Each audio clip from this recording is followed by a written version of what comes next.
ಇವತ್ತು ನಾವು ಬಂದಿದ್ದೀವಿ ಚಿಕ್ಕಮಗಳೂರು ವಿಧಾನಸಭಾ ಕ್ಷೇತ್ರದ ವ್ಯಾಪ್ತಿಗೆ.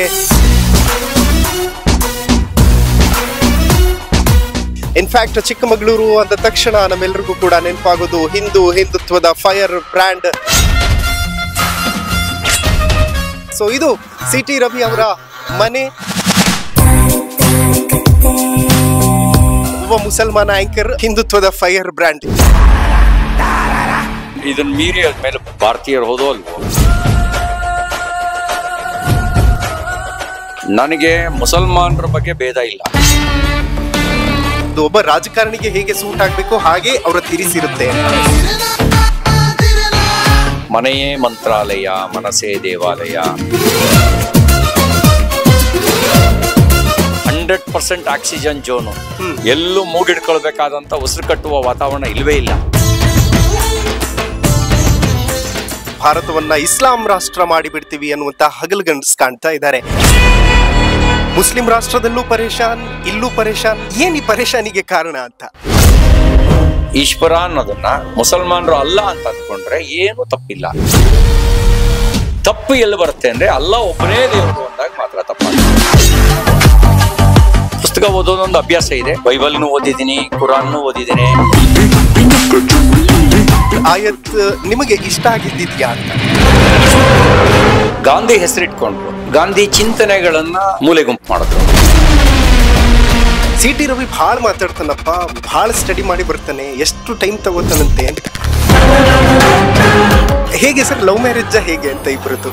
Love come arrange marriage.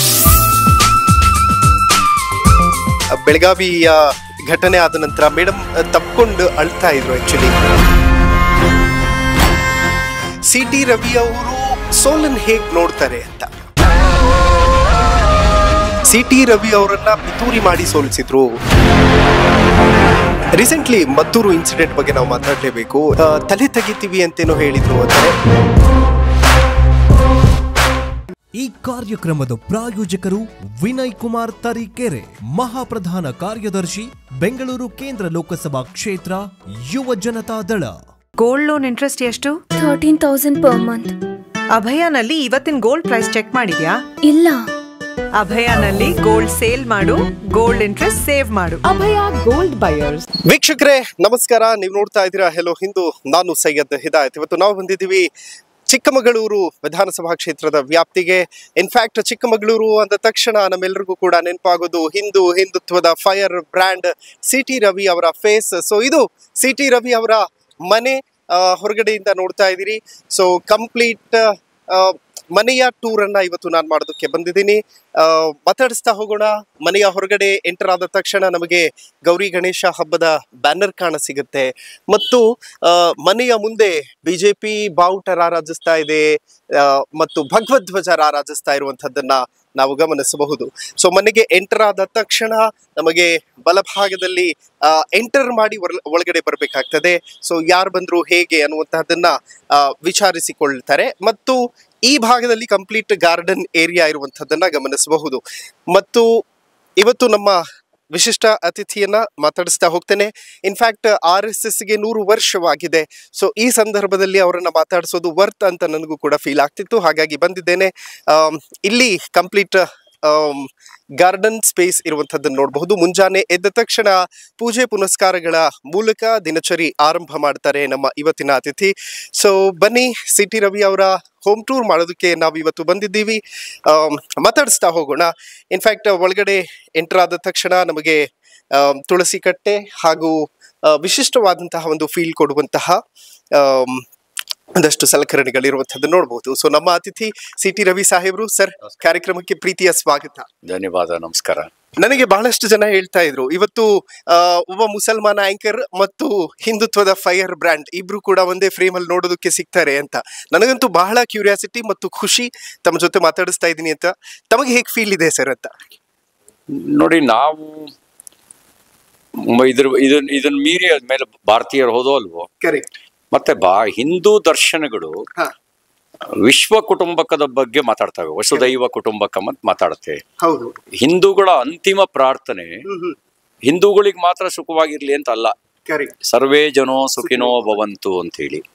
ಬಸವಣ್ಣವ್ರು ಇನ್ನೂ ಒಂದ್ ಹೆಜ್ಜೆ ಮುಂದೋಗಿ ಅವ್ರೇನ್ ಹೇಳ್ತಾರೆ ಅಂದ್ರೆ ಸಕಲ ಜೀವಾತ್ಮಗಳಿಗೂ ಲೇಸನ್ನೇ ಬಯಸು, ಅಂದ್ರೆ ಪ್ರತಿಯೊಂದು ಜೀವಿಗಳಿಗೂ ಅವನ್ನ ಒಳ್ಳೆದನ್ನೇ ಬಯಸು ಅಂತ ಹೇಳ್ತಾರೆ. ಮನುಷ್ಯರಿಂದ ದಾಟಿ ಜೀವಿಗಳಿಗೂ ಕೂಡ ಒಳ್ಳೆದನ್ನು ಬಯಸ್ಬೇಕು ಅನ್ನೋದು ಇದನ್ನ ಹಿಂದೂ ದರ್ಶನಗಳು ಅಥವಾ ಭಾರತದಲ್ಲಿ ಹುಟ್ಟಿದಂತ ಎಲ್ಲ ಮತ ಧರ್ಮಗಳು ಕೂಡ ಇದನ್ನೇ ಪ್ರತಿಪಾದಿಸ್ತವೆ. ಹಾಗಾಗಿ ನನಗೆ ಮುಸಲ್ಮಾನರ ಬಗ್ಗೆ ಭೇದ ಇಲ್ಲ. ಮುಸಲ್ಮಾನರು ಕೂಡ ಬ್ರಹ್ಮನ ಸೃಷ್ಟಿ ಅಂತಲೇ ನಾನು ಭಾವಿಸ್ತೀನಿ. ಭೇದ ನಮ್ಮ ಹಿಂದೂ ದರ್ಶನಗಳಲ್ಲಿ ಇಲ್ಲವೇ ಇಲ್ಲ. ಹಾಗಾಗಿ ಬೇರೆ ನೀವು ನಿಮ್ಮ ಆರಾಧನಾ ಪದ್ಧತಿ ಬೇರೆ ಆದ ತಕ್ಷಣನೇ ನೀವು ಭಗವಂತನ ಸೃಷ್ಟಿ ಅಲ್ಲ ಅಂತ ಹೇಳಕ್ ಬರಲ್ಲ. ನೀವು ಭಗವಂತನ ನೋಡುವ ನಿಮ್ ದೃಷ್ಟಿಕೋನ, ಅದು ನೋಡುವ ಬಗೆ. ಹಾಗಾಗಿ ನನಗೆ ಅದ್ರ ಬಗ್ಗೆ ಯಾವ ಭೇದನೂ ಇಲ್ಲ. ಇನ್ಫ್ಯಾಕ್ಟ್ ಸರ್, ಬ್ರಹ್ಮನ ಬಗ್ಗೆ ಮಾತಾಡ್ತಾ ಇದ್ವಿ. ನಾನು ಕೂಡ ಬ್ರಹ್ಮನ ದೇಗುಲಕ್ಕೆ ಹೋಗಿ ಬಂದಿದ್ದೆ ಮತ್ತು 12 ಜ್ಯೋತಿರ್ಲಿಂಗಗಳ ದರ್ಶನ ಮಾಡಿದ್ದೆ.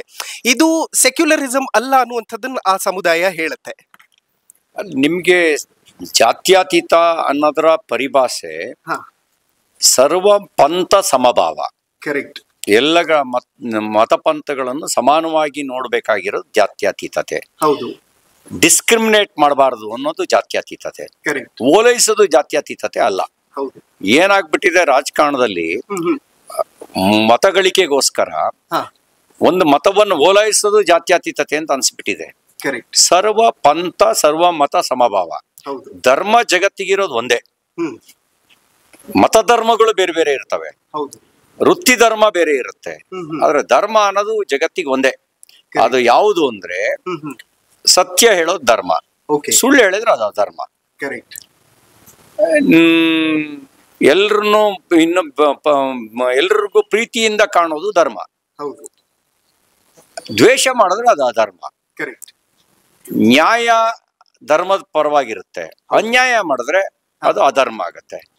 ಇದು ಯೂನಿವರ್ಸಲ್. ಇದರಲ್ಲಿ ಮತಧರ್ಮಗಳು ಬೇರೆ ಇರ್ತವೆ, ಆದ್ರೆ ಧರ್ಮ ಅನ್ನೋದು ಯೂನಿವರ್ಸಲ್. ಈ ಕರ್ತವ್ಯ ಇರುತ್ತೆ. ಈಗ ತಂದೆ ತಾಯಿಗಳನ್ನ ಚೆನ್ನಾಗಿ ನೋಡ್ಕೋಬೇಕು, ಅದು ಧರ್ಮ.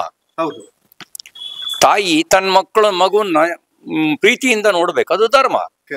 ಇದು ಧರ್ಮ. ಈ ಧರ್ಮದ ಪರಿಭಾಷೆ ಇದು. ಇಸ್ಲಾಂ ಅನ್ನೋದು ಒಂದು ಮತ. ಆ ಮತದ ಕಟ್ಟುಪಾಡುಗಳು ಮತಧರ್ಮ.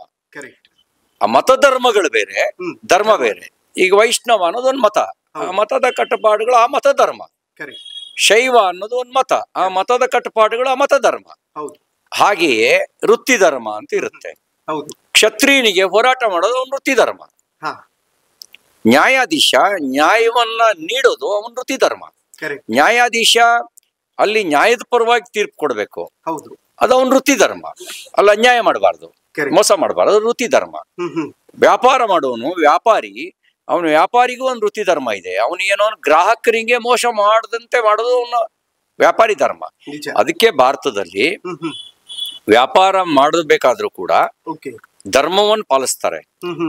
ಇಲ್ಲಿ ಮಾತ್ರ ನೀವು ನೋಡ್ಲಿಕ್ಕೆ ಸಿಗುತ್ತೆ, ತೂಕ ಹಾಕಿದ್ಮೇಲೆ ಕೊಸರು ಅಂತ ಇನ್ನೊಂದ್ ಸ್ವಲ್ಪ ಹಾಕ್ತಾರೆ, ಹಾಲು ಅಳದ ಮೇಲೆ ಇನ್ನೊಂದ್ ಸ್ವಲ್ಪ ಹಾಲನ್ನ ಸ್ವಲ್ಪ ಹಾಕ್ತಾರೆ ತೆಗೆದು. ಯಾಕೆ ಅಂದ್ರೆ ನಾನು ವ್ಯಾಪಾರ ಮಾಡೋನು ನನ್ನ ಕಡೆಯಿಂದ ಮೋಸ ಆಗ್ಬಾರ್ದು ಅಂತ. ಇದು ಧರ್ಮ. ಇನ್ ನೀವೇನ್ ಹೇಳ್ತೀರಲ್ಲ, ಇಸ್ಲಾಂ ಅನ್ನೋದು ಒಂದ್ ಮತ, ಶೈವ ಅನ್ನೋದು ಒಂದ್ ಮತ, ನಾನು ವೈಷ್ಣವ ಪಂಥಕ್ಕೆ ಸೇರಿದವನು, ಅದು ನನ್ ಮತ. ಧರ್ಮ ಯೂನಿವರ್ಸಲ್. ನಿತ್ಯ ಕರ್ಮಗಳೇ ಧರ್ಮ, ನಿತ್ಯ ಕರ್ಮಗಳಲ್ಲ. ಯಾವುದು ಒಳ್ಳೇದಿದೆ ಜಗತ್ನಲ್ಲಿ ಅದೆಲ್ಲ ಧರ್ಮ, ಯಾವ್ದು ಕೆಟ್ಟದ್ದಿದೆ ಅದೆಲ್ಲ ಅಧರ್ಮ. ಕೆಟ್ಟದ್ದನ್ನ ಯಾರಾದ್ರೂ ಹೇಳಿದ್ರೆ ಅದು ಅಧರ್ಮ ಆಗತ್ತೆ. ಇನ್ನೊಬ್ಬನನ್ನು ಕೊಲ್ಬೇಕು ಅಂತ ಯಾವ್ದಾದ್ರು ಮತ ಧರ್ಮ ಹೇಳಿದ್ರೆ ಅದು ಅಧರ್ಮ. ತನ್ನಂತೆ ಪರರ ಬಗೆದೊಡೆ ಕೈಲಾಸ ಅಂತ ಬಸವಣ್ಣವ್ರು ಹೇಳಿದ್ರು. ತನ್ನಂತೆ ಇನ್ನೊಬ್ಬರನ್ನ ಭಾವಿಸಿದ್ರೆ ಅದೇ ಕೈಲಾಸ ಅಂತ ಹೇಳಿದ್ರು. ಅಂದ್ರೆ ಶೈವ ಪರಂಪರೆಯಲ್ಲಿ ಕೈಲಾಸ ಅನ್ನೋದು ಅದು ಅತ್ಯುತ್ತಮವಾಗಿರ್ತಕ್ಕಂಥ ಉನ್ನತವಾಗಿರ್ತಕ್ಕಂಥ ಒಂದು ಕ್ಷೇತ್ರ. ತನ್ನಂತೆ ಇನ್ನೊಬ್ಬರನ್ನ ಭಾವಿಸಿದ್ರೆ ಅದೇ ಕೈಲಾಸ ಆಗುತ್ತೆ. ಇನ್ನೊಬ್ಬರನ್ನ ನನ್ನಂತೆ ಭಾವಿಸದೇ ಇದ್ರೆ ಅದು ಅಲ್ಲಿ ಸ್ವರ್ಗ ಇರಕ್ ಸಾಧ್ಯ ಇಲ್ಲ, ಸ್ವರ್ಗ ಸಿಗಕ್ಕೂ ಸಾಧ್ಯ ಇಲ್ಲ. ಹಂಗ ಇನ್ನೊಬ್ರನ್ನ ಕೊಂದು ಸ್ವರ್ಗ ಪಡಿತೀವಿ ಅನ್ನೋದು ಅದು ಅಧರ್ಮ. ಓಕೆ, ರವಿ ಅಣ್ಣನ ಮನೆಯ ಆವರಣದಲ್ಲಿ ಪ್ರೆಸ್ ಕಾನ್ಫರೆನ್ಸ್ ನಡೆಯುವಂತಹ ಜಾಗದಲ್ಲಿ ನಾವು ಕೂತಿದ್ವಿ. ಯೂಶಲಿ ಯಾರೇ ಬಂದ್ರು ಇದೇ ಸ್ಪೇಸ್ ಅಲ್ಲಿ ಕೂತ್ಕೊಳ್ತಾರೆ ಮತ್ತು ಡಿಸ್ಕಸ್ ಮಾಡ್ತಾ ಹೋಗ್ತಿರ್ತಾರೆ. ಅಣ್ಣ, ಎಷ್ಟು ವರ್ಷ ಆಯ್ತು ಈ ಮನೇನ್ ಕಟ್ಸಿ ಅಂತ? 14 ವರ್ಷ ಆಯ್ತು. 2011. ಓಕೆ. ಪ್ರತಿಯೊಂದು ಓಕೆ, ಪ್ರತಿಯೊಂದು ಮನೆಯೂ ಕೂಡ ಮಂತ್ರಾಲಯ ಅನ್ನುವಂತಹ ಪರಿಕಲ್ಪನೆಯನ್ನ ನೋಡ್ತೀವಿ. ಮನೆಗೆ ಬಂದಾಗ ಆ ಭಾವ ಇರ್ತದ ಅಂತ? ಮನೆ ಅಂದ್ರೆ ಬರೀ ಒಂದು ಕಟ್ಟಡ ಮನೆ ಆಗ್ಲಿಕ್ಕೆ ಸಾಧ್ಯ ಇಲ್ಲ. ಕರೆಕ್ಟ್. ಮನೆ ಜೊತೆನಲ್ಲಿ ಒಂದು ಭಾವ ಇದ್ದೇ ಇರುತ್ತೆ. ಅದರ ಭಾವದ ಉತ್ಕೃಷ್ಟತೆ ಮನೆಯೇ ಮಂತ್ರಾಲಯ, ಮನಸೇ ದೇವಾಲಯ ಅನ್ನೋದು ಅದೊಂದು ಉತ್ಕೃಷ್ಟ ಪರಂಪರೆಯ ಒಂದು ಉದಾಹರಣೆ ಅಂತ ಹೇಳ್ಬೋದು. ಮನೆ ಬರೀ ಕಟ್ಟಡ ಮನೆ ಆಗ್ಲಿಕ್ಕೆ ಸಾಧ್ಯ ಇಲ್ಲ.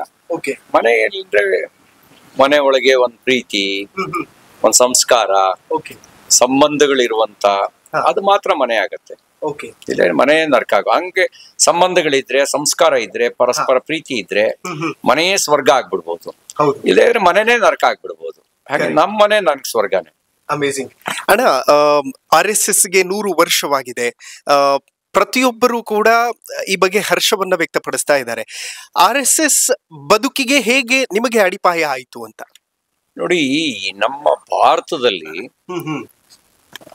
ತ್ಯಾಗಕ್ಕೆ ತುಂಬಾ ದೊಡ್ಡ ಬೆಲೆ. ಅಧಿಕಾರಕ್ಕೆ ಬೆಲೆ ಕೊಡ್ಲಿಲ್ಲ. ಜ್ಞಾನಕ್ಕೆ ಕೊಟ್ರು, ಆದ್ರೆ ತ್ಯಾಗಕ್ಕೆ ಕೊಟ್ಟ ಬೆಲೆಯನ್ನ ಜ್ಞಾನಕ್ಕೂ ಕೊಡ್ಲಿಲ್ಲ. ಸಂಪತ್ತಿಗೂ ಕೂಡ ಬೆಲೆ ಬಂದಿದ್ದು ಸಂಪತ್ತನ್ನು ದಾನ ಮಾಡೋದ್ರ ಮೂಲಕ ಬೆಲೆ ಬಂದಿದ್ದು. ರಾಷ್ಟ್ರೀಯ ಸ್ವಯಂ ಸೇವಕ ಸಂಘ ಸ್ವಂತಕ್ಕೆ ಸ್ವಲ್ಪ, ಸಮಾಜಕ್ಕೆ ಸರ್ವಸ್ವ ಅನ್ನುವಂತ ಪರಿಕಲ್ಪನೆಯೊಂದಿಗೆ ರಾಷ್ಟ್ರಹಿತದ ಹಿನ್ನೆಲೆಯಲ್ಲಿ ವ್ಯಕ್ತಿಗೆ ಸಂಸ್ಕಾರ ಕೊಡೋದ್ರ ಮೂಲಕ ಜೋಡಿಸುವ ಕೆಲಸವನ್ನ ಮಾಡ್ತಾ ಬರೆದಿದೆ. ಹಂಗಾಗಿ ರಾಷ್ಟ್ರೀಯ ಸ್ವಯಂ ಸೇವಕ ಸಂಘಕ್ಕೆ ಶತಾಬ್ದಿ ಅಂದ್ರೆ ಅದು ಸಂಭ್ರಮ. ಬಟ್ ಸಂಸ್ಥಾಪಕರು ಶತಾಬ್ದಿಯ ಆಚರಣೆ ಆಗ್ಬೇಕು ಅನ್ನುವಂತ ಹಂಬಲದಿಂದ ಸ್ಥಾಪನೆ ಮಾಡಲಿಲ್ಲ. ಡಾಕ್ಟರ್ ಕೇಶವ್ ಬಲರಾಮ್ ಹೆಡ್ಗೇವಾರ್ ಅವರ ಪರಿಕಲ್ಪನೆ ಇತ್ತು, ಸಂಘ ಸಮಾಜದೊಳಗೆ ಲೀನ ಆಗ್ಬೇಕು. ಅಂದ್ರೆ ಸಂಘದ ವಿಚಾರ ಅದು ಸಮಾಜದ ವಿಚಾರನೇ ಆಗ್ಬಿಡ್ಬೇಕು. ಸಮಾಜವೇ ಸಂಘದ ದೃಷ್ಟಿಯಲ್ಲಿ ಯೋಚನೆ ಮಾಡಂಗಾಗ್ಬೇಕು. ಅಂದ್ರೆ ಅದೇನು ಹಂಗಿದ್ರೆ ಸಂಘದ್ದು ರಾಷ್ಟ್ರ ಸರ್ವೋಪರಿ, ನೇಷನ್ ಈಸ್ ಅಲ್ಟಿಮೇಟ್ ಅನ್ನೋದು ಸಂಘದ ಉದಾತ್ತ ಧ್ಯೇಯ. ಈಗೇನಾಗಿದೆ, ಕೆಲವರಿಗೆ ಜಾತಿ ಅಲ್ಟಿಮೇಟ್ ಆಗಿದೆ, ಕೆಲವರಿಗೆ ವೈಯಕ್ತಿಕ ಸುಖ ಅಲ್ಟಿಮೇಟ್ ಆಗಿದೆ, ಕೆಲವರಿಗೆ ಲಾಭ ಅಲ್ಟಿಮೇಟ್ ಆಗಿದೆ, ಕೆಲವರಿಗೆ ಅಧಿಕಾರ ಅಲ್ಟಿಮೇಟ್ ಆಗಿದೆ. ಅಧಿಕಾರ ಅಲ್ಟಿಮೇಟ್ ಆಗ್ಬಾರ್ದು, ಜಾತಿ ಅಲ್ಟಿಮೇಟ್ ಆಗ್ಬಾರ್ದು, ಮತ ಸಂಪ್ರದಾಯಗಳು ಅಲ್ಟಿಮೇಟ್ ಆಗ್ಬಾರ್ದು. ಅಲ್ಟಿಮೇಟ್ ಯಾವುದು ಅಂದ್ರೆ ನೇಷನ್, ದೇಶ ಸರ್ವೋಪರಿ ಅನ್ನೋದೇ ಆಗ್ಬೇಕು. ಹಾಗಾಗಿ ದೇಶಕ್ಕೋಸ್ಕರ ನಾವು ದೌರ್ಬಲ್ಯಗಳನ್ನು ದೂರಗೊಳಿಸಿ ಸಬಲರಾಗಬೇಕು. ಸಬಲರಾಗಬೇಕು ಅಂತಂದ್ರೆ ವ್ಯಕ್ತಿಗೆ ಯೋಗ್ಯ ಸಂಸ್ಕಾರ ಸಿಕ್ಕಿದ್ರೆ ಆ ಸಂಸ್ಕಾರ ಬಲದಿಂದ ಅವನು ಸಮಾಜದ ಜೊತೆಗೆ, ರಾಷ್ಟ್ರದ ಜೊತೆಗೆ, ಅಂದ್ರೆ ವ್ಯಕ್ತಿ ಕುಟುಂಬದ ಭಾಗ, ಕುಟುಂಬ ಸಮಾಜದ ಭಾಗ, ಸಮಾಜ ರಾಷ್ಟ್ರದ ಭಾಗ, ಆ ರಾಷ್ಟ್ರದ ಭಾಗ ಆಗಬೇಕು ಅನ್ನೋದನ್ನೇ ರಾಷ್ಟ್ರೀಯ ಸ್ವಯಂ ಸೇವಕ ಸಂಘ 100 ವರ್ಷದಿಂದ ತನ್ನ ಶಾಖೆಯಲ್ಲಿ ಹೇಳ್ಕೊಳ್ತಾ ಬಂದಿರೋದು. ಮನುಷ್ಯ ಸ್ವಾಭಾವಿಕವಾಗಿ ಸ್ವಾರ್ಥಿ ಅಂತ ಅಂತಾರೆ, ಆದ್ರೆ ಅವನಿಗೆ ಸಂಸ್ಕಾರ ಕೊಟ್ಟಾಗ ಅವನು ನಿಸ್ವಾರ್ಥಿ ಆಗ್ತಾನೆ. ಅವನಿಗೆ ಸಂಸ್ಕಾರ ಕೊಟ್ಟಾಗ ರಾಷ್ಟ್ರ ಹಿತದ ಹಿನ್ನೆಲೆಯಲ್ಲಿ ಬದುಕೋದು ಪ್ರಾರಂಭಿಸ್ತಾನೆ. ಹಾಗಾಗಬೇಕು ಅಂತಾನೆ ಸಂಘ ಸಂಸ್ಕಾರ ಕೊಡ್ತಾ ಬಂದಿರೋದು. ಹಾಗಾಗಿ ಸಮಾಜ ಕ್ಲೀನ್ ಆಗಬೇಕು, ಶತಾಬ್ದಿ ವರ್ಷಾಚರಣೆ ಆಗ್ಬೇಕು ಅಂತ ಅವ್ರು ಬಯಸಿರ್ಲಿಲ್ಲ. ಬದಲಿಗೆ ಅವ್ರು ಏನ್ ಬಯಸಿದ್ರು ಅಂದ್ರೆ ಸಮಾಜ ಬಹಳ ಬೇಗ ಸ್ವೀಕಾರ ಮಾಡ್ಬೇಕು ಅಂತ. ಆದ್ರೆ ಒಳ್ಳೆ ಕಾರ್ಯಕ್ಕೆ 108 ಅಡ್ಡಿಗಳು, ಅಪಪ್ರಚಾರ, ಅಪಪ್ರಚಾರಗಳನ್ನ ಮತ್ತೆ ನಿಷೇಧವನ್ನ ದಾಟ್ಕೊಂಡು ಸಂಘ ಇವತ್ತು ಸ್ವೀಕೃತಿಯ ಹಾದಿಯಲ್ಲಿದೆ. ಸಂಪೂರ್ಣ ಸ್ವೀಕೃತಿ ಬಂದಿದೆ ಅಂತ ನಾನು ಹೇಳಲ್ವಾ, ಸ್ವೀಕೃತಿ ಹಾದಿಯಲ್ಲಿದೆ. ಸ್ವೀಕೃತಿ ಹಾದಿಯಲ್ಲಿರೋದ್ರಿಂದಾಗಿ ಬರೀ ಸಂಘದ ಸ್ವಯಂ ಸೇವಕರು ಮಾತ್ರ ಸಂಭ್ರಮಿಸ್ತಾ ಇಲ್ಲ, ಹೆಚ್ಚಿನ ಪಾಲು ಜನರು ಕೂಡ ಈ ಸಂಭ್ರಮದಲ್ಲಿ ಭಾಗಿಯಾಗಿದ್ದಾರೆ. ಅವರು ಹೂ ಹಾಕೋದ್ರ ಮೂಲಕ, ಅವರ ಹರ್ಷಗಳನ್ನು ಮನೆ ಮುಂದೆ ರಂಗೋಲಿ ಬಿಡೋದ್ರ ಮೂಲಕ ಅವರೆಲ್ಲ ಬಂದು ರಿಸೀವ್ ಮಾಡ್ತಾ ಇದ್ದಾರೆ. ಅಂದ್ರೆ ಸ್ವೀಕೃತಿ ಹಾದಿಯಲ್ಲಿದೆ. ಆ ಸ್ವೀಕೃತಿ ಕೆಲವ್ರ ಮನಸ್ಸಿನಲ್ಲಿ ಇನ್ನೂ ಅಪನಂಬಿಕೆ, ಅನುಮಾನ, ದ್ವೇಷ ಎಲ್ಲ ಇದೆ. ಅದ್ರ ನಿಧಾನಕ್ಕೆ ಅದು ದೂರ ಆಗತ್ತೆ. ಯಾಕೆಂದ್ರೆ ಸಂಘ ಯಾರನ್ನೂ ದ್ವೇಷ ಮಾಡಿಲ್ಲ, ಸಂಘ ಯಾರನ್ನೂ ದ್ವೇಷ ಮಾಡೋದನ್ನ ಕಲ್ಸೂ ಇಲ್ಲ. ಯಾರ ಮನಸ್ಸಿನಲ್ಲಿ ದ್ವೇಷದ ಭಾವನೆ ಇದೆಯೇ ಆ ಭಾವನೆ ನಿಧಾನಕ್ಕೆ ದೂರ ಆಗೇ ಆಗತ್ತೆ. ಚಟುವಟಿಕೆ ನೋಡ್ತಾ ನೋಡ್ತಾ ನೋಡ್ತಾ ನೋಡ್ತಾ ಈಗ ಒಂದು ಒಪ್ಕೊಳಕ್ ಶುರು ಮಾಡಿದ್ದಾರೆ. ಸಂಘ ಸೇವೆಯನ್ನ ಮಾಡುತ್ತೆ. ಯಾವ್ದಾದ್ರು ಒಂದು ಅಪಘಾತಗಳಾದಾಗ, ಯಾವುದು ಕಿಲೋಮೀಟರ್ಸ್ ಅಂತ ಏನ್ ಹೇಳ್ತೀವಿ, ನೈಸರ್ಗಿಕ ವಿಕೋಪಗಳಾದಾಗ, ಯುದ್ಧ ಆದಾಗ, ಯಾರ ಜಾತಿ ಮತ ಏನೂ ಕೇಳದಲ್ಲೇನೆ ಸೇವೆ ಮಾಡಿದೆ. ಒಂದ್ ರೀತಿ ಅದನ್ನ ನೋಡ್ತಾ ನೋಡ್ತಾ ಇದ್ದಂಗೆ ಭಾವನೆಗಳಲ್ಲಿ ಕೆಲವರಿಗೆ ದ್ವೇಷ ಮಾಡ್ತಿದ್ದವರಿಗೆ ನಾವು ನೋಡ್ತಿರೋ ಸಂಘ ಹೀಗಿಲ್ವಲ್ಲ ಅಂತ ಹೇಳಿ, ಸಂಘ ಹಾಗಿಲ್ಲ, ಅವ್ರು ತಪ್ಪಾಗಿ ತಿಳ್ಕೊಂಡಿದ್ದಾರೆ. ಆ ತಪ್ಪು ತಿಳುವಳಿಕೆ ದೂರ ಹೋಗೋದಕ್ಕೆ ಕೆಲವರು ಬೇಗ ತಪ್ಪು ತಿಳುವಳಿಕೆ ದೂರ ಮಾಡ್ಕೊಳ್ತಾರೆ, ಕೆಲವರಿಗೆ ಸಮಯ ತಗೊಳುತ್ತೆ. ಕಾಲ ಎಲ್ಲವನ್ನು ನಿರ್ಣಯ ಮಾಡುತ್ತೆ. ಕೆಲವರು ಸಂಘ ಅಂದ ತಕ್ಷಣ ಖಾರದ ಪುಡಿ ಇಟ್ಕೊಂಡವ್ರಂತ ಆಡ್ತಾರೆ, ನಾವು ಬ್ಯಾನ್ ಮಾಡ್ಬಿಡ್ತೀವಿ, ಹಾಗ್ ಮಾಡ್ತೀವಿ, ಹೀಗ್ ಮಾಡ್ತೀವಿ ಅಂತಾರೆ. ಮತ್ತು ಕೆಲವೊಂದು ಪಟ್ಟಭದ್ರ ಹಿತಾಸಕ್ತಿಗಳು 2047ಕ್ಕೆ ಭಾರತವನ್ನ ಇಸ್ಲಾಂ ರಾಷ್ಟ್ರ ಮಾಡಿಬಿಡ್ತೀವಿ ಅನ್ನುವಂತ ಹಗಲುಗನಸು ಕಾಣ್ತಾ ಇದ್ದಾರೆ. ಇವೆಲ್ಲವೂ ಕೂಡ ಪಾಸಿಬಲ್ ಅಂತ ಒಂದೇ ನೋಡಿ, ನಾನು ಸಂಘನ ಬ್ಯಾನ್ ಮಾಡ್ತೀವಿ ಅಂತ ಅನ್ನೋರ ನಡುವೆನೆ ಸಂಘ ತನ್ನ ಉತ್ತಮವಾಗಿರ್ತಕ್ಕಂಥ ಕಾರ್ಯಶೈಲಿ, ದಾರಿಯೂ ಒಳ್ಳೆದಿದೆ, ಗುರಿಯೂ ಒಳ್ಳೆದಿದೆ. ದಾರಿ ಮತ್ತು ಗುರಿ ಒಳ್ಳೆದಿದ್ದು ಸಮರ್ಪಿತವಾಗಿರ್ತಕ್ಕಂಥ ಸ್ವಯಂ ಸೇವಕರು ಎಲ್ಲಿವರೆಗೂ ಇರ್ತಾರೆ ಅಲ್ಲಿವರೆಗೂ ಯಾರು ಸಂಘವನ್ನ ನಾಶ ಮಾಡ್ಲಿಕ್ಕೆ ಆಗಲ್ಲ. ಸಂಘದ ವಿಚಾರ ಮತ್ತು ರಾಷ್ಟ್ರೀಯ ವಿಚಾರ ಬೇರೆ ಅಲ್ಲ. ಸಂಘವನ್ನ ನಾಶ ಮಾಡ್ತೀವಿ ಅನ್ನೋದು, ರಾಷ್ಟ್ರೀಯತೆಯನ್ನು ನಾಶ ಮಾಡ್ತೀವಿ ಅನ್ನೋದು ಎರಡೂ ಒಂದೇ ಆಗತ್ತೆ. ರಾಷ್ಟ್ರೀಯತೆಯನ್ನು ನಾಶ ಮಾಡಿದ್ರೆ ಉಳಿಯೋದೇನು ಉಳಿಯುತ್ತೆ? ಅಸ್ತಿತ್ವ ಕಳ್ಕೊಂಡ್ರೆ ಅವನು ಉಳಿಯೋದೇನು ಉಳಿಯುತ್ತೆ? ಹಂಗಾಗಿ ಅದೆಲ್ಲ ಸಾಧ್ಯ ಇಲ್ಲದ ಮಾತು. ಇನ್ನ ಇಸ್ಲಾಂ ರಾಷ್ಟ್ರ ಮಾಡಬೇಕು ಅನ್ನೋದು ಗಜ್ವಾಯಿ ಹಿಂದ್ ಆವತ್ತಿನಿಂದ ಪ್ರಾರಂಭ ಆಗಿರೋದು. ಅದಕ್ಕೆ ಪ್ರಯತ್ನ ಮಾಡ್ತಾ ಬಂದಿದ್ದಾರೆ, ಆದ್ರೆ ಸಫಲರಾಗಿಲ್ಲ. ಯಾಕೆಂದ್ರೆ ಸಫಲರಾಗಕ್ ಸಾಧ್ಯನೂ ಇಲ್ಲ. ಹಿಂಸೆಯ ಮೂಲಕ ಯಾರ ಹೃದಯವನ್ನು ಗೆಲ್ಲಕ್ಕಾಗಲ್ಲ. ಹಿಂಸೆಯ ಮೂಲಕ ಹಿಂಸೆಯನ್ನ ಮಾನದಂಡವಾಗಿ ಇಟ್ಕೊಂಡು ಹೃದಯವನ್ನು ಗೆಲ್ತೀವಿ ಅಂತ ಹೇಳಿ ಹೋದ್ರೆ ಅದು ಸಾಧ್ಯವಿಲ್ಲದ ಮಾತು. ಹಾಗಾಗಿ ಅದು ಹೃದಯವನ್ನು ಗೆಲ್ಲಕ್ ಸಾಧ್ಯ ಆಗ್ಲಿಲ್ಲ. ಹಾಗಾಗಿ ಅಧಿಕಾರವನ್ನ ವಶಕ್ಕೆ ತಗೊಳ್ಬಹುದು, ತಗೊಂಡ್ರು ಕೆಲವು ಕಾಲ, ಆದ್ರೆ ಹೃದಯವನ್ನು ಗೆಲ್ಲಕ್ ಸಾಧ್ಯ ಆಗ್ಲಿಲ್ಲ. ಸಂಸ್ಕೃತಿಯನ್ನ ನಾಶ ಮಾಡ್ಬೋದು. ಸಂಸ್ಕೃತಿಯನ್ನ ನಾಶ ಮಾಡೋದ್ರ ಮೂಲಕ ಶ್ರೇಷ್ಠತೆಯನ್ನ ಕಟ್ಕೊಡ್ಲಿಕ್ಕೆ ಸಾಧ್ಯ ಇಲ್ಲ. ಶ್ರೇಷ್ಠತೆಯನ್ನ ಕಟ್ಕೊಡೋದು ಸಾಧ್ಯ ಇದೆಯಾ? ಈಗ ನಿಮ್ಗೆ ನಗ್ನಗ್ತಾ ನಿಂತಿದ್ದ ಕಂದಹಾರ್ನಲ್ಲಿ ಬುದ್ಧನನ್ನ ಪಿರಂಗಿ ಇಟ್ಟು ಇಸ್ಲಾಂ ಹೆಸರಿನಲ್ಲಿ ಉಡಾಯಿಸಿದ್ರು. ಪರ್ಯಾಯ ಏನ್ ಕೊಟ್ರು? ಪರ್ಯಾಯ ಶ್ರೇಷ್ಠತೆಯನ್ನು ಕಟ್ಕೊಡಕ್ ಸಾಧ್ಯ ಆಯ್ತಾ? ನಾಶ ಮಾಡಿದ್ರು. ನಾಶ ಮಾಡೋದ್ರ ಮೂಲಕ ಶ್ರೇಷ್ಠತೆಯನ್ನು ಕಟ್ಕೊಡಕ್ ಸಾಧ್ಯ ಇಲ್ಲ. ಆ ಮೂಲಕ ಇಸ್ಲಾಂ ಬಗ್ಗೆ ತಪ್ಪು ಅಭಿಪ್ರಾಯ ಜಾಗತಿಕವಾಗಿ ಮೂಡೋದಕ್ಕೆ ಕಾರಣ ಆದ್ರು. ಇಸ್ಲಾಂ ಅಂದ್ರೆ ಅಸಹಿಷ್ಣುತೆ ಇದೆ, ಇಂಟಾಲರೆನ್ಸ್ ಇದೆ ಅನ್ನೋದನ್ನ ಜಗತ್ತಿಗೆ ಜಾಹೀರುಗೊಳಿಸಿದ್ರು. ಅಂದ್ರೆ ಬುದ್ಧನನ್ನೇ ಸಹಿಸ್ಕೊಳ್ಳದೆ ಇರ್ತಕ್ಕಂಥ ಒಂದು ಮಾನಸಿಕತೆ ಇನ್ಯಾರನ್ನ ಸಹಿಸ್ಕೊಳ್ಳುತ್ತೆ ಅನ್ನುವಂತ ಭಯವನ್ನು ಹುಟ್ಟಾಕಿದ್ರು. ಆದ್ರೆ ಪ್ರೀತಿಯನ್ನು ಹುಟ್ಟಾಕ್ಲಿಕ್ಕೆ ಸಾಧ್ಯ ಆಗ್ಲಿಲ್ಲ. ಹಾಗಾಗಿ ಭಯದಿಂದ ಪ್ರೀತಿ ನಿರ್ಮಾಣ ಮಾಡಕ್ ಸಾಧ್ಯ ಇಲ್ಲ. ಭಯದಿಂದ ಭಯೋತ್ಪಾದನೆ ಮಾಡ್ಬೋದೇ ಹೊರತು ಜನರ ಹೃದಯವನ್ನ, ಜನರ ಪ್ರೀತಿಯನ್ನ ಗೆಲ್ಲೋದಕ್ಕೆ ಸಾಧ್ಯ ಇಲ್ಲ. ಸಂಸ್ಕೃತಿಯನ್ನ ನಾಶ ಮಾಡಬಹುದೇ ಹೊರತು ಸಂಸ್ಕೃತಿಯನ್ನ ಸೃಷ್ಟಿ ಮಾಡ್ಲಿಕ್ಕೆ ಸಾಧ್ಯ ಇಲ್ಲ. ಹಾಗಾಗಿ ಗಾಂಧಾರದಲ್ಲಿ ನಾಶ ಮಾಡಿದ್ರು, ಸೃಷ್ಟಿ ಮಾಡ್ಲಿಕ್ಕೆ ಅವ್ರಿಗೆ ಸಾಧ್ಯ ಆಗ್ಲಿಲ್ಲ, ಇವತ್ತಿಗೂ ಸಾಧ್ಯ ಆಗ್ತಿಲ್ಲ. ಹಾಗಾಗಿ ನೆಮ್ಮದಿ ಕಳ್ಕೊಂಡಿದ್ದಾರೆ. ಎಲ್ರನ್ನೂ ಕೊಂದ ನಂತರನು ಬುದ್ಧನ ಅನುಯಾಯಿಗಳನ್ನ, ಮಹಾವೀರರ ಅನುಯಾಯಿಗಳನ್ನ, ಹಿಂದೂ ಧರ್ಮದ ಅನುಯಾಯಿಗಳನ್ನ ಕೊಂದು ಓಡಿಸಿದ ನಂತರನು ಕೂಡ ನೆಮ್ಮದಿ ಯಾಕಿಲ್ಲ ಅವರಿಗೆ? ಈಗ 100ಕ್ಕೆ 100 ಇಸ್ಲಾಮೇ ಇದ್ಮೇಲೂ ಕೂಡ ನೆಮ್ಮದಿ ಯಾಕಿಲ್ಲ? ಯಾಕೆ ಅಂದ್ರೆ ದ್ವೇಷದಿಂದ ಪ್ರೀತಿಯನ್ನ ಹುಟ್ಟಾಕ್ಲಿಕ್ಕೆ ಸಾಧ್ಯ ಇಲ್ಲ. Correct sir. ಪ್ರತಿ ಬಾರಿಯೂ ಕೂಡ ಚರ್ಚೆ ಆಗೋದು ಮುಸಲ್ಮಾನ್ ಪರೇಶಾನ್ ಹೇ ಅಂತ. ಮುಸ್ಲಿಂ ರಾಷ್ಟ್ರದಲ್ಲೂ ಪರೇಶಾನ್, ಇಲ್ಲೂ ಪರೇಶಾನ್. ಏನ್ ಈ ಪರೇಶಾನಿಗೆ ಕಾರಣ ಅಂತ?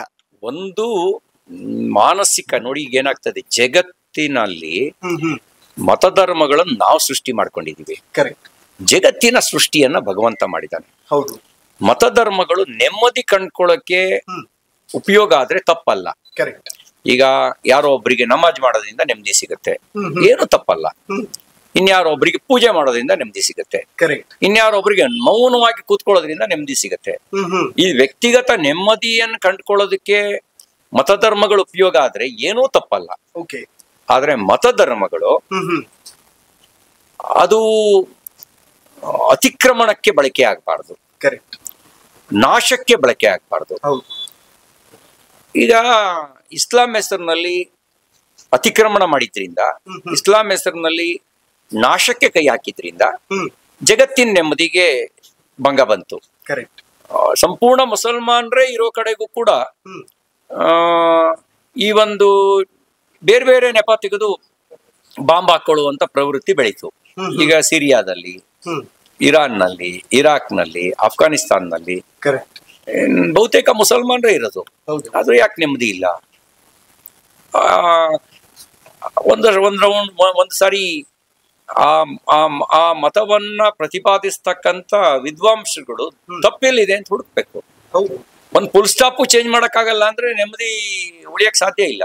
ನಿಮ್ಗೆ ಶರಿಯಾದಲ್ಲಿ ತಪ್ಪಿದ್ರೆ ಶರಿಯಾನ್ ಬದಲಾಯಿಸ್ಬೇಕು. ಜಾಗತಿಕ ನೆಮ್ಮದಿಗಿಂತ ವ್ಯಕ್ತಿಗತ ನೆಮ್ಮದಿಗಿಂತ ಶರಿಯಾ ದೊಡ್ಡದಲ್ಲ. ಕುರಾನ್ ನಲ್ಲಿ ದೋಷ ಇದ್ರೆ ಕುರಾನನ್ನ ರಿವಿಸಿಟ್ ಮಾಡ್ಬೇಕು. ಯಾಕೆಂದ್ರೆ ಜಗತ್ತಿನ ನೆಮ್ಮದಿಗಿಂತ ಅದು ದೊಡ್ಡದು ಅಂತ ಭಾವಿಸ್ಬಾರ್ದು. ಅದು ಮಾಡದೇ ಇದ್ರೆ ನೆಮ್ಮದಿ ಉಳಿಯಕ್ ಸಾಧ್ಯ ಇಲ್ಲ. ಅವ್ರ ನೆಮ್ಮದಿನೂ ಹಾಳು ಮಾಡ್ಕೊಳ್ತಾರೆ, ರಕ್ತಪಾತ ನಡೆಸ್ತಾರೆ. ಒಂದು ದಿನ ರಕ್ತಪಾತದ ಕಾರಣದಿಂದಾಗಿ ಎಲ್ರನ್ನ ನಾಶ ಮಾಡಿದ್ರು ಅವ್ರು ಉಳಿಯಲ್ಲ. ಇಲ್ಲದೆ ಇದ್ರೆ ನಾಶ ಮಾಡುವ ಪ್ರಯತ್ನದಲ್ಲಿ ಅವರೇ ನಾಶವಾಗ್ತಾರೆ. ಓಕೆ ಸರ್, ಎಲ್ಲರೂ ಕೂಡ ಕಾಲಕ್ಕೆ ತಕ್ಕ ಹಾಗೆ ಬದಲಾಗಬೇಕು ಅನ್ನುವಂಥದ್ದನ್ನ ಬೇರೆ ಬೇರೆ ಮತಗಳು ಅಥವಾ ಧರ್ಮ ಒಪ್ಪಿಕೊಂಡ್ರು ಕೂಡ ಇಲ್ಲಿ ಕಾಲಕ್ಕೆ ತಕ್ಕ ಹಾಗೆ ಬದಲಾವಣೆ ಅನ್ನುವಂಥದ್ದು ಕಾನ್ಸೆಪ್ಟೇ ಇಲ್ಲ ಅಂತ. ಆ ಕಾನ್ಸೆಪ್ಟ್ ಇಲ್ಲದೆ ಇರೋದ್ರಿಂದಾಗೇನೆ ಸಮಸ್ಯೆ ನಿರ್ಮಾಣ ಆಗ್ತಿರೋದು. ಯಾಕೆಂದ್ರೆ ಕಾನ್ಸೆಪ್ಟ್ ಇಲ್ಲ ಅಂತ ಅನ್ನೋದನ್ನ ಯಾಕೆ ಒಪ್ಕೋಬೇಕು? ಅದನ್ನ ಧಿಕ್ಕರಿಸ್ಬೇಕು. ಅದು ಒಳಗಡೆಯಿಂದ ಪ್ರಾರಂಭ ಆಗ್ಬೇಕು. ಯಾವುದು ಮನುಕುಲದ ಹಿತಕ್ಕೆ ಮಾರಕ ಇದೆ ಅನ್ನೋದನ್ನ ತಿರಸ್ಕಾರ ಮಾಡಬೇಕು. ಈಗ ಭಾರತೀಯ ಚಿಂತನೆಗಳಲ್ಲಿ ಧರ್ಮ ಅನ್ನೋದು ಮನುಷ್ಯನ ಉದ್ಧಾರಕ್ಕಿರ್ತಕ್ಕಂಥದ್ದು. ಅದಕ್ಕೆ ಮಾನವೀಯತೆ ಅನ್ನೋದೇ ದೊಡ್ಡ ಧರ್ಮ. ದಯೆಯೇ ಧರ್ಮದ ಮೂಲವಯ್ಯ, ದಯೆ ಇಲ್ಲದ ಧರ್ಮ ಅದಾವುದಯ್ಯ, ದಯೆ ಇರಬೇಕು ಸಕಲ ಜೀವಾತ್ಮಗಳಿಗೂ ಅನ್ನುವ ಚಿಂತನೆ ಭಾರತದ ಎಲ್ಲ ಮತಧರ್ಮಗಳಲ್ಲೂ ಇರತಕ್ಕಂಥದ್ದು. ಹಂಗಾಗಿ ಇಲ್ಲಿ ನೂರಾರು ಮತ ಪಂಥಗಳು ಬೆಳೆದು ಆ ಬೆಳೆದ್ರೂ ಕೂಡ ಒಂದು ಇನ್ನೊಂದರ ನಾಶಕ್ಕೆ ಕೈ ಹಾಕ್ಲಿಲ್ಲ. ಯಾಕೆಂದ್ರೆ ಸಂಸ್ಕೃತದಲ್ಲಿ ಒಂದು ಶ್ಲೋಕ ಇದೆ, ಆಕಾಶಾತ್ ಪತಿತಂ ತೋಯಂ ಯಥಾ ಗಚ್ಚತಿ ಸಾಗರಃ ಸರ್ವದೇವೋ ನಮಸ್ಕಾರಾನ್ ಕೇಶವಂ ಪ್ರತಿಗಚ್ಚತಿ ಅಂತ. ಅಂದ್ರೆ ಇದರ ಅರ್ಥ ಏನು ಅಂದ್ರೆ, ಆಕಾಶದಿಂದ ಬೀಳ್ತಕ್ಕಂತ ಪ್ರತಿಯೊಂದು ಮಳೆ ಹನಿಯು ಸಣ್ಣ ತೊರೆಯಾಗಿ ನದಿಯಾಗಿ ಸಾಗರವನ್ನೇ ಸೇರುವಂತೆ ಯಾರು ಯಾವ ರೀತಿಯಲ್ಲಿ ಯಾವ ರೂಪದಲ್ಲಿ ಭಗವಂತನನ್ನ ಆರಾಧಿಸಿದ್ರು ಅಂತಿಮವಾಗಿ ಭಗವಂತ ಒಬ್ಬನೇ. ಅದಕ್ಕೆ ಭಾರತದ ಚಿಂತನೆ ಹೇಳ್ತು, ದೇವನೊಬ್ಬ ನಾಮ ಹಲವು. ಹಂಗಾಗಿ ನಾನು ಕೇಶವ ಅನ್ನೋದನ್ನ, ಈಶ್ವರ ಅನ್ನೋದನ್ನ ಮುಸಲ್ಮಾನರು ಅಲ್ಲ ಅಂತ ಅಂದ್ಕೊಂಡ್ರೆ ಏನು ತಪ್ಪಿಲ್ಲ. ತಪ್ಪು ಎಲ್ಲಿ ಬರುತ್ತೆ ಅಂದ್ರೆ ಅಲ್ಲ ಒಬ್ಬನೇ ದೇವರು ಅಂದಾಗ ಮಾತ್ರ ತಪ್ಪಾಗತ್ತೆ. ನಾವು ಅಲ್ಲಾನು ದೇವರು ಅಂತ ಸ್ವೀಕಾರ ಮಾಡ್ಬಿಡ್ತೀವಿ, ನಮ್ಗೇನು ದೋಷ ಇಲ್ಲ. ಹಾಗಾಗಿಯೇ ಗಾಂಧೀಜಿ ಹಿಂದುವಿನ ಭಜನೆಯಲ್ಲಿ ರಘುಪತಿ ರಾಘವ ರಾಜಾರಾಮ್ ಪತಿತ ಪಾವನ ಸೀತಾರಾಮ್ ಈಶ್ವರ ಅಲ್ಲಾ ತೇರೇ ನಾಮ್ ಸಬ್ಕೋ ಸನ್ಮತಿ ದೇ ಭಗವಾನ್ ಅಂತ ಸೇರಿಸಿದ್ರು. ಹಿಂದೂಗಳು ಇದನ್ನ ಹೇಳ್ತಾ ಇದೀವಿ. ಮುಸಲ್ಮಾನರು ಹೇಳಕ್ ಶುರುವಾದ್ರೆ ದೇವನೊಬ್ಬ ನಾಮ ಹಲವು ಅನ್ನುವಂತ ಪರಿಕಲ್ಪನೆ ವ್ಯಾಪಿಸುತ್ತೆ. ಮುಸಲ್ಮಾನರು ಹೇಳದೇ ಇರೋದ್ರಿಂದ ಸಮಸ್ಯೆ ಮುಸಲ್ಮಾನರೊಳಗುಳಿದಿದೆ. ಅವರು ಹೇಳ್ಬಿಟ್ರೆ, ಈಗ ದೇವಸ್ಥಾನಗಳಲ್ಲೂ ಇದನ್ನ ಹೇಳಿ, ಮಸೀದಿಗಳು ಇದನ್ನ ಹೇಳ್ಬಿಟ್ರೆ, ಅಲ್ಲಾ ಮತ್ತು ರಾಮನ ಹೆಸರು ಹೇಳ್ಕೊಂಡು ಜಗಳ ಜಗತ್ನಲ್ಲಿ ಹುಟ್ಟಾಕಕ್ ಸಾಧ್ಯನೇ ಇಲ್ಲ. ಹಂಗಾಗಿ ಈಗ ಮುಸಲ್ಮಾನರು ನಮಾಜ್ ಮೂಲಕ ದೇವರನ್ನು ಕಾಣ್ತಾರ, ಪ್ರಾರ್ಥನೆ ಮಾಡ್ತಾರಪ್ಪ. ಇನ್ಯಾರೋ ಒಬ್ಬರು ದೇವಸ್ಥಾನದ ಮೂಲಕ ಪ್ರಾರ್ಥನೆ ಮಾಡ್ತಾರೆ, ಮತ್ತಾರೋ ಚರ್ಚಿನ ಮೂಲಕ ಪ್ರಾರ್ಥನೆ ಮಾಡ್ತಾರೆ, ಇನ್ಯಾರೋ ಮೌನದ ಮೂಲಕ ಭಗವಂತನ ಪ್ರಾರ್ಥನೆ ಮಾಡ್ತಾರೆ. ಭಗವಂತ ಒಬ್ಬನೇ ಅನ್ನುವಂತ ಸತ್ಯನ, ಈಗ ಸೂರ್ಯ ಭೂಮಿಗೆ ಬೆಳಕು ಕೊಡ್ತಿರೋ ಸೂರ್ಯ ಒಬ್ಬನೇ ಹೌದಾ ಅಲ್ವೋ? ಹಾಗಿರ್ಬೇಕಾದ್ರೆ ನಾವು ನೀರಿನ ಹೆಸರನ್ನ ಇಂಗ್ಲಿಷ್ ನಲ್ಲಿ ವಾಟರ್ ಅನ್ಬೋದು, ಹಿಂದಿಯಲ್ಲಿ ಪಾನಿ ಅನ್ಬೋದು, ಸಂಸ್ಕೃತದಲ್ಲಿ ಜಲ ಅನ್ಬೋದು, ಕನ್ನಡದಲ್ಲಿ ನೀರು ಅನ್ಬೋದು, ತಮಿಳಿನಲ್ಲಿ ತಣ್ಣಿ ಅನ್ಬೋದು. ಆದ್ರೆ ಅದು ಬೇರೆ ಬೇರೆನಾ? ಹೆಸರು ಮಾತ್ರ ಬೇರೆ ಬೇರೆ. ಹಾಗೆಯೇ ಜಗತ್ತನ್ನ ಸೃಷ್ಟಿ ಮಾಡಿ ಜಗತ್ತನ್ನ ವ್ಯವಸ್ಥಿತ ರೂಪದಲ್ಲಿ ನಡೆಸ್ತಾ ಇರತಕ್ಕಂತ ಭಗವಂತ ಒಬ್ಬನೇ ಅನ್ನುವಂತ ಸತ್ಯವನ್ನ ಮುಸಲ್ಮಾನರು ಒಪ್ಕೊಂಡ್ಬಿಟ್ರೆ ಅಲ್ಲ ಮಾತ್ರ ಶ್ರೇಷ್ಠ ಅಂತ ಅನ್ಸೋದೇ ಇಲ್ಲ. ನಾವ್ ಯಾವ ಅಲ್ಲ ಅಂತ ಹೇಳಿ ದೇವ್ರನ್ನ ಕರಿತೇವೋ ಅದೇ ದೇವ್ರನ್ನ ಹಿಂದೂಗಳು ಶಿವ, ಕೃಷ್ಣ, ರಾಮ ಅಂತ ಕರೀತಾರೆ ಅಂತ ಬರುತ್ತೆ. ಹಾಗಾಗಿ ಬದಲಾಗಬೇಕಾಗಿರೋದು ಯಾರು ಸರ್ವ ಮತ ಸಂಪ್ರದಾಯಕ್ಕೆ ಸಮಾನತೆಯನ್ನೇ ಕೊಡಲ್ಲ, ಅವ್ರು ಬದಲಾಗಬೇಕು. ಹಿಂದೂ ಸರ್ವಮತ ಸಂಪ್ರದಾಯಗಳಲ್ಲೂ ಕೂಡ ಸಮಾನತೆಯನ್ನ ಬೈ ಬರ್ತ್ ಅವನು ಕಂಡುಕೊಂಡಿದ್ದಾನೆ. ಹಂಗಾಗಿ ನಮ್ಗೆ ದೇವರು ಅನ್ನೋದು ಇನ್ನೊಂದು ಹೆಸರು ಇಟ್ಕೊಳ್ಳೋದು ನಮ್ಗೇನು ವಿರೋಧನೆ ಕಾಣಲ್ಲ. ಅದಕ್ಕಾಗಿ ದೇವನೊಬ್ಬ ನಾಮ ಹಲವು ಅಂತ ಹೇಳ್ಬಿಡ್ತೀವಿ. ಕರೆಕ್ಟ್. ಓಕೆ, ಇವತ್ತು ನಿಮ್ಮ ಮನೆ ಮತ್ತು ಮನದ ಮಾತು ಜನರವರೆಗೂ ತಲುಪಿಸುವಂತಹ ಒಂದು ಪ್ರಯತ್ನ ಮಾಡ್ತಾ ಇದ್ದೀನಿ. So let start home tour ಅಂತ ಅನಿಸ್ತದೆ ಸರ್.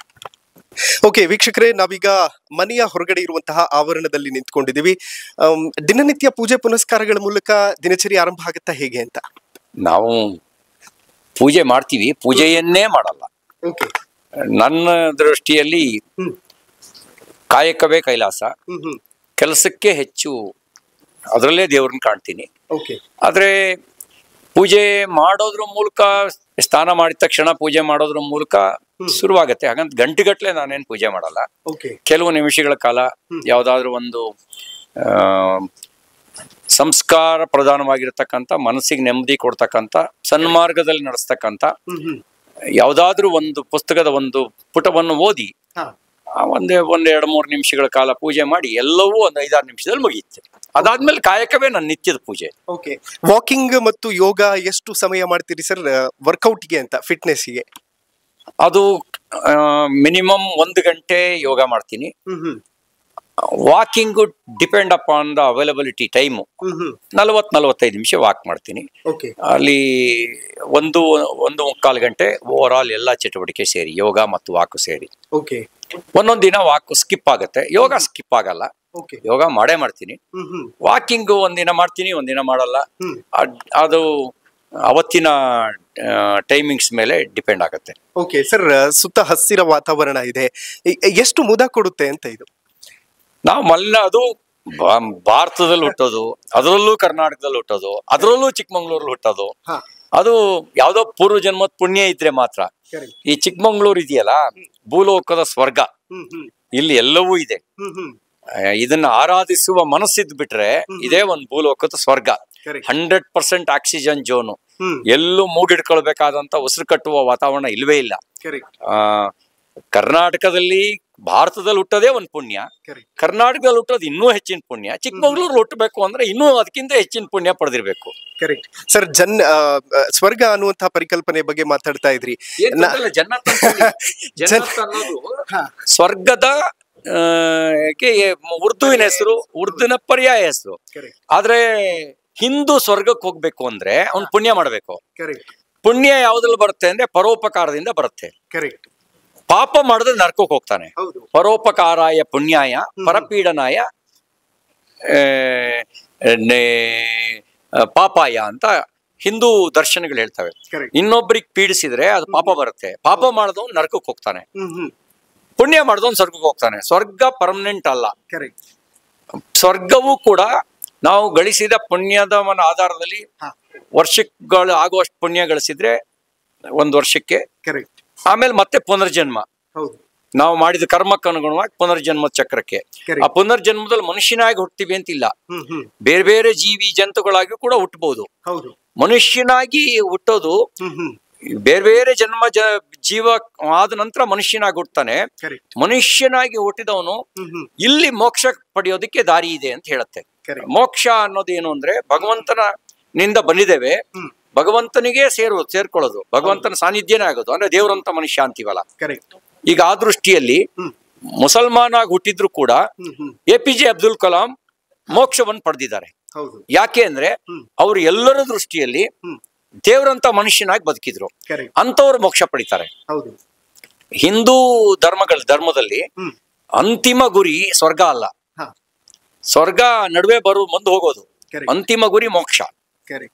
ಮೋಕ್ಷವನ್ನ ಪಡಿಬೇಕು ಅಂತ ಹೇಳಿದ್ರೆ ದೇವ್ರಂತಾನೆ ಆಗ್ಬೇಕು. ದೇವ್ರಂತ ಆಗ್ಬೇಕು ಅಂದ್ರೆ ಆ ರೀತಿ ಪರೋಪಕಾರಿಯಾಗಿ, ಯಾರಿಗೂ ಪೀಡಿಸದೆ, ಎಲ್ಲರಲ್ಲೂ ಸದ್ಭಾವನೆ ಇಟ್ಕೊಂಡು ಬದುಕಿದ್ರೆ ಮಾತ್ರ ದೇವ್ರಂತ ಆಗ್ತಾನೆ. ಇಲ್ಲದೆ ಇದ್ರೆ ಪುನರ್ಜನ್ಮ ಚಕ್ರದೊಳಗೆ ಮುಳುಗ್ತಾನೆ.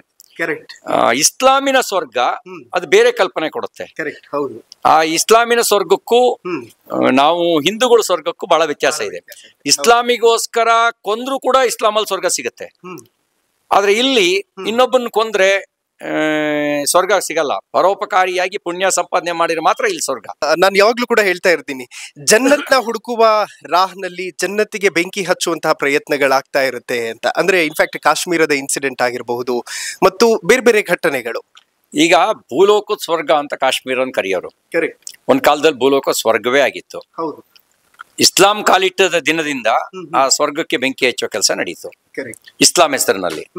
ಹಂಗಾಗಿ ಒಂದು ಕಾಲದಲ್ಲಿ ಜಗತ್ತಿಗೆ ಶ್ರೇಷ್ಠ ಗುರುಕುಲ ಇದ್ದಿದ್ದು ಕಾಶ್ಮೀರದಲ್ಲಿ ನಾಶ ಮಾಡಿದ್ರು. ನಾಶ ಮಾಡಿ ಪರ್ಯಾಯ ಏನ್ ಕೊಟ್ರು? ಪರ್ಯಾಯ ಹಿಂಸೆ, ರಕ್ತದ ಹೊಡ್ಕೊಳ್ಳಿ.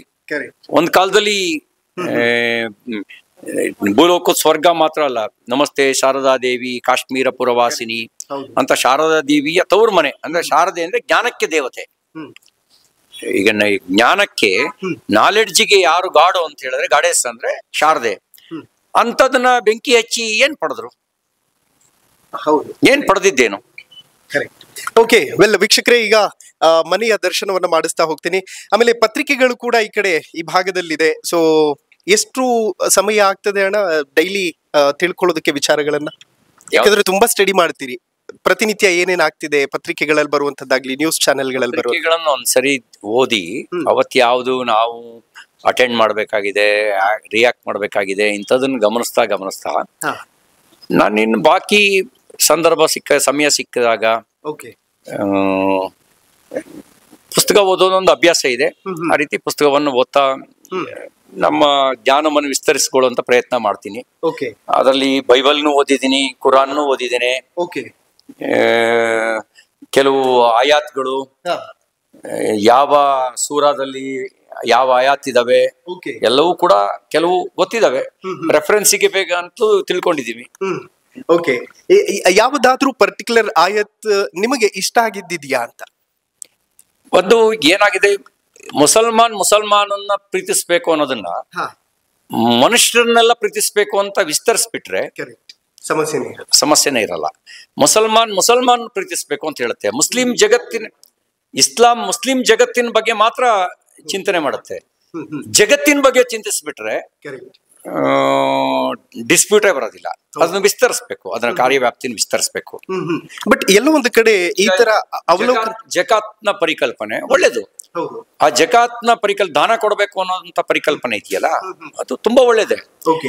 ಅದನ್ನ ಮನುಷ್ಯರಿಗಾಗಿ ವಿಸ್ತರಿಸ್ಬಿಟ್ರೆ, ಜೀವಿಗಳಿಗಾಗಿ ವಿಸ್ತರಿಸ್ಬಿಟ್ರೆ ಆವಾಗ ಅದು ಸರ್ವೋತ್ತಮವಾಗಿರ್ತಕ್ಕಂಥದ್ದು ಆಗ್ಬಿಡುತ್ತೆ. ಆದ್ರೆ ಈಗ ಏನ್ ಮಾಡ್ತಾ ಇದೆ, ಮುಸಲ್ಮಾನಿಗೆ ಮೋಸ ಮಾಡಬಾರ್ದು, ಮುಸಲ್ಮಾನೇತರರಿಗೆ ಮೋಸ ಮಾಡಿದ್ರೆ ಪಾಪ ಅಲ್ಲ, ಮುಸಲ್ಮಾನಿಗೆ ಮೋಸ ಮಾಡಿದ್ರೆ ಮಾತ್ರ ಪಾಪ ಆಗತ್ತೆ, ಮುಸಲ್ಮಾನೇತರಿಗೆ ಮೋಸ ಮಾಡಿದ್ರೆ ಅದು ಪಾಪ ಅಲ್ಲ ಅನ್ನುವ ಪರಿಕಲ್ಪನೆ ಇದೆಯಲ್ಲ, ಅದು ಇಸ್ಲಾಮನ್ನೇ ಸಂಕುಚಿತಗೊಳಿಸಿದೆ. ಕರೆಕ್ಟ್. ಓಕೆ ವೀಕ್ಷಕರೇ, ನಾವೀಗ ನಿಂತಿರುವಂತಹದ್ದು ಮನೆಗೆ ಎಂಟರ್ ಆದ ತಕ್ಷಣ ಇರುವಂತಹ ಹಾಲ್ ನಲ್ಲಿ. ಸರ್, ಯಾರ್ದು ಪ್ಲಾನ್? ಲೈಕ್ ಈ ಪೇಂಟಿಂಗ್ ಇಲ್ಲೇ ಬರ್ಬೇಕು, ಹೀಗೆ ಇರ್ಬೇಕು ಇಂಟೀರಿಯರ್ಸ್ ಎಲ್ಲ ಅಂತ ಯಾರೋ ಹಿಂಗೆ ಕೊಟ್ಟಿದ್ದನ್ನ ಅಲ್ಲಿ ನೇತಾಕಿದೀವಿ. ಬಹಳ ಏನು ಯೋಜನಾಬದ್ಧವಾಗಿ ಏನು ಮಾಡಿಲ್ಲ ಆ ತರ ಏನೋ. ಯಾರೋ ಇದನ್ನ ಕೊಟ್ರು, ಇಲ್ಲಿಗೆ ಸೂಟಬಲ್ ಅಂತ ಇಲ್ಲಿಗೆ ನೇತಾಕಿದೀವಿ. ಓಕೆ, ಇಲ್ಲಿ ನಿಮ್ಮ ಹಿಂದಿನ ಒಂದು ಅದ್ಭುತವಾಗಿರುವಂತಹ ಒಂದು ಸ್ಮರಣಿಕೆ ಇದೆ.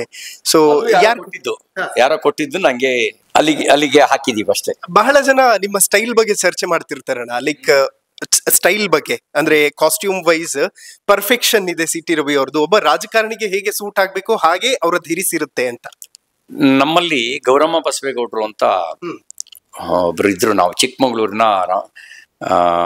ರಾಜ್ಯಪಾಲೆ ಅಂತ ಕರಿತಿದ್ವಿ. ಅವರು ಒಂದು 2 ವರ್ಷದ ಹಿಂದೆ ತೀರ್ಕೊಂಡ್ರು. 88-89 ವರ್ಷ ಆಗಿತ್ತು. ಜೀವನದ ಆಸಕ್ತಿ ಬಹಳ ಚೆನ್ನಾಗಿತ್ತು. ಎಲ್ಲ ಮ್ಯಾಚಿಂಗ್ ಹಾಕೋರು. ಸ್ಲಿಪ್ಪರ್ ಇಂದ ಹಿಡಿದು ಹಿಯರ್ ರಿಂಗ್ ವರೆಗೂ, ಬಳೆವರೆಗೂ, ಶಾರಿಯವರೆಗೂ ಮ್ಯಾಚಿಂಗ್ ಇರೋ ಅಷ್ಟು ಲಕ್ಷಣವಾಗಿರ್ತಕ್ಕಂಥ ಮಹಾತಾಯಿ. ನಾನು ನನ್ನ ಮನೆಯವರಿಗೆ, ನನ್ನ ಪತ್ನಿಗೆ ಹೇಳ್ತಾ ಇದ್ದೆ, ನೋಡು ಜೀವನದ ಆಸಕ್ತಿ ಹೇಗಿದೆ ಅಂತ. ಒಂದೊಂದು ಕ್ಷಣದಲ್ಲೂ ಕೂಡ ಜೀವನದಲ್ಲಿ ಆಸಕ್ತಿ ಇಟ್ಕೊಂಡು ಬದುಕಬೇಕು, ಸದ್ವಿನಿಯೋಗ ಬದುಕಬೇಕು. ನನಗನ್ಸೋ ಪ್ರಕಾರ ನಮ್ಗೆ ನಾವೇ ನಿರಾಸಕ್ತರಾಗಿದ್ರೆ ಇನ್ನೊಬ್ರಿಗೆ ಹೇಗೆ ವಿಶ್ವಾಸ ಮೂಡಿಸೋಕ್ ಸಾಧ್ಯ? ನಾವು ಜೀವನಾಸಕ್ತಿಯನ್ನು ಹೊಂದಿದ್ರೆ, ನಾವು ಆನಂದದಿಂದ ಇದ್ರೆ ಇನ್ನೊಬ್ರಿಗೆ ಆನಂದ ಹಂಚಬಹುದು. ಇಲ್ಲದೆ ಹೆಂಗ್ ಹಂಚಕ್ ಸಾಧ್ಯ? ಓಕೆ ವೀಕ್ಷಕರೇ, ನಾವೀಗ ನಿಂತಿರುವಂತದ್ದು ಮತ್ತೊಂದು ಹಾಲ್ ನಲ್ಲಿ. ಸೊ ಇಲ್ಲಿ ಯಾವುದೇ ಭೇಟಿ ಆಗ್ಲಿ ಅಥವಾ ಏರಿಯಾ ಜನ ಬಂದು ಪರ್ಸನಲ್ ಆಗಿ ಏನಾದ್ರು ಮಾತಾಡ್ಬೇಕು ಅಂತಂದ್ರೆ ಈ ಸ್ಥಳದಲ್ಲಿ ಡಿಸ್ಕಸ್ ಮಾಡ್ತಾರೆ. ಮತ್ತು ಪ್ರತಿನಿತ್ಯವೂ ಕೂಡ ಜನ ಬರ್ತಿರ್ತಾರೆ. ಇನ್ಫ್ಯಾಕ್ಟ್ ನಾನು ಬೇರೆ ಬೇರೆ ಕಡೆಗಳಲ್ಲಿ ಹೋಗ್ತಾ ಇದ್ದೆ, ಶ್ರೀರಾಮುಲು ಅವರ ಬಳಿ ಹೋಗಿದ್ದೆ, ಅಲ್ಲೂ ಕೂಡ ಸಾವಿರಾರು ಜನ, 100 ಜನ ಪ್ರತಿನಿತ್ಯ ಬರ್ತಿರ್ತಾರೆ. ಶಾಸಕರಲ್ಲದೇ ಇದ್ದರೂ ನಮ್ಮ ನಾಯಕರು ಇವರೇ ಅನ್ನುವಂಥದ್ದು ಜನರಿಗೆ ಅಚ್ಚೊತ್ತಿದೆ. CT ರವಿ ಅವರ ಬಳಿ ಎಷ್ಟು ಜನ ಪ್ರತಿನಿತ್ಯ ಬರ್ತಿರ್ತಾರೆ? ಹಾಗೇನಿಲ್ಲ, ನಾನು ಜನರ ಹತ್ರಕ್ಕೆ ಹೋಗ್ತೀನಿ, ಜನನು ನಮ್ಮ ಹತ್ರ ಬರ್ತಾರೆ. ನಾವು ಸಂಪಾದನೆ ಮಾಡಿರೋದು ಹಣ, ಅಧಿಕಾರಕ್ಕಿಂತ ಜಾಸ್ತಿ ಜನಪ್ರೀತಿಯನ್ನು ಸಂಪಾದನೆ ಮಾಡಿದೀವಿ. ಚುನಾವಣೆ ಸೋಲು ಗೆಲುವು ಸಾಂದರ್ಭಿಕ ಆಗತ್ತೆ, ಆದ್ರೆ ಜನರ ಪ್ರೀತಿ ಇದೆಯಲ್ಲ ಅದು ಶಾಶ್ವತವಾಗಿರೋದು. ಹಾಗಾಗಿ ಜನಪ್ರೀತಿ, ನಾವು ಜನ ಯಾಕೆ ಪ್ರೀತಿ ಮಾಡ್ತಾರೆ? ನಾವು ಬರೀ ಸ್ವಾರ್ಥಿಗಳಾದ್ರೆ ಜನ ಪ್ರೀತಿ ಮಾಡಕ್ ಸಾಧ್ಯ ಇಲ್ಲ. ನಾವು ಬರೀ ತಗೊಳ್ಳೋದು ಮಾತ್ರ ಆದ್ರೆ ಜನ ಪ್ರೀತಿ ಮಾಡಕ್ ಸಾಧ್ಯ ಇಲ್ಲ. ನಾವು ಸಮಾಜದ ಬಗ್ಗೆ ಯೋಚನೆ ಮಾಡಿದ್ರೆ, ಜನರ ಬಗ್ಗೆ ಯೋಚನೆ ಮಾಡಿದ್ರೆ, ಅವ್ರ ಕಷ್ಟಕ್ಕಾದ್ರೆ, ಅವರ ನೆರವಿಗೆ ಬಂದ್ರೆ ಆಗ ಜನ ನಮ್ಮನ್ನು ಪ್ರೀತಿ ಮಾಡ್ತಾರೆ. ಆ ವಿಷಯದಲ್ಲಿ ನಾನು ಜನರನ್ನ ಪ್ರೀತಿ ಮಾಡ್ತೀನಿ, ಜನನು ನನ್ನನ್ನು ಪ್ರೀತಿ ಮಾಡ್ತಾರೆ. ಅಮೇಜಿಂಗ್. ಓಕೆ, ಇದೆರಡೇ ಕೋಣೆಗಳ ಅಥವಾ ಹೇಗೆ ಅಂತ? ಮೀಟಿಂಗ್ ಹಾಲ್ ಆ ತರದ್ದೆಲ್ಲ ಮಾಡ್ಕೊಂಡಿಲ್ವಾ? ನಾನೊಂದು ಪರ್ಸನಲ್ ಲೈಬ್ರರಿ ಇದೆ ಓದ್ಲಿಕ್ಕೆ. ಓಕೆ ವೀಕ್ಷಕರೇ, ಈಗ ಮನೆಯ 2 ಹಾಲ್ಗಳಿಂದ ನಾವು ಬಲಭಾಗಕ್ಕೆ ಬಂದ್ವಿ. ಸೊ ಇಲ್ಲಿ ದೇವರ ಕೋಣೆ ಇದೆ. ತುಂಬಾ ಅದ್ಭುತವಾಗಿ ಅಲಂಕಾರವನ್ನ ಕೂಡ ಮಾಡಿದ್ದಾರೆ. ಪ್ರತಿನಿತ್ಯ ಪೂಜೆ ಪುನಸ್ಕಾರಗಳು ಎಲ್ಲವೂ ಕೂಡ ಹೋಮ್ ಮಿನಿಸ್ಟರ್ನ ಅಂಡರ್ ಅಲ್ಲಿ ಇರುತ್ತೆ. ಸೊ ಹಾಗಾಗಿ ಪೂಜಾ ಕೈಂಕರ್ಯಗಳನ್ನ ಮೇಡಮ್ ಮಾಡ್ತಾರೆ ಅಂತ ಅನಿಸ್ತದೆ.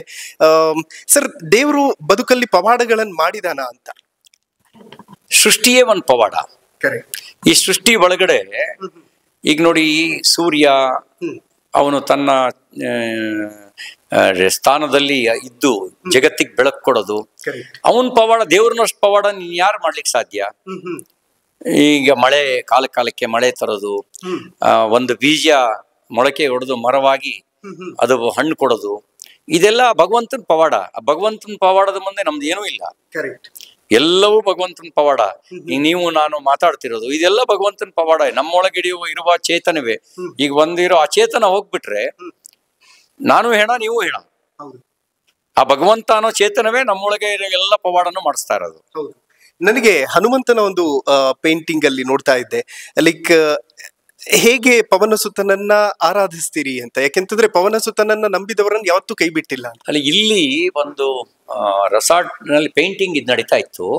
ಅವ್ರು ಅಲ್ಲಿ ಮಸಿ ಮತ್ತು ಇದನ್ನ ಬಳಸಿ, ಚಾಕ್ ಪೀಸ್ ಬಳಸಿ ಈ ಹನುಮಂತನನ್ನ ಬರೆದ್ರು. ಬರ್ದವ್ರು ನಾನು ಅಲ್ಲಿದ್ದೆ, ನನಗ್ ಕೊಟ್ರು 2017 ಅಲ್ಲಿ, 17/10/2017 ಅಲ್ಲಿ ಅದನ್ನ ನಾನು ಬರೆದು ನನಗೆ ಕೊಟ್ರು. ಇದು ಜಸ್ಟ್ ಸ್ಕೆಚ್ ಮಾಡಿರೋದು, ಅದು ಕೊಟ್ಟಿದ್ದು. ಓಕೆ, ಮತ್ತೊಂದು ಬಲಭಾಗದಲ್ಲಿ ದೇವರ ಒಂದಷ್ಟು ವಿಗ್ರಹಗಳಿದೆ. ಬೇರೆ ನಾವು ಕಾರ್ಯಕ್ರಮಗಳಿಗೆ ಹೋದಾಗ ಕೊಟ್ಟಿರ್ತಾರಲ್ಲ, ಅವುಗಳನ್ನ ತಂದಲ್ಲಿ ಜೋಡಿಸಿದೀವಿ. ಓಕೆ, ವೆಲ್, ಅನೇಕ ವಿಗ್ರಹಗಳನ್ನ ನೀವು ಗಮನಿಸಬಹುದು. ಶಿವನ ವಿಗ್ರಹವಿದೆ ಮತ್ತು ಶಿವಾಜಿ, ನನಗೆ ಪರ್ಟಿಕ್ಯುಲರ್ಲಿ ಶಿವಾಜಿಯ ಪ್ರಖರ ವಿಚಾರಗಳ ಬಗ್ಗೆ ನಾವು ಮಾತಾಡ್ಲೇಬೇಕು.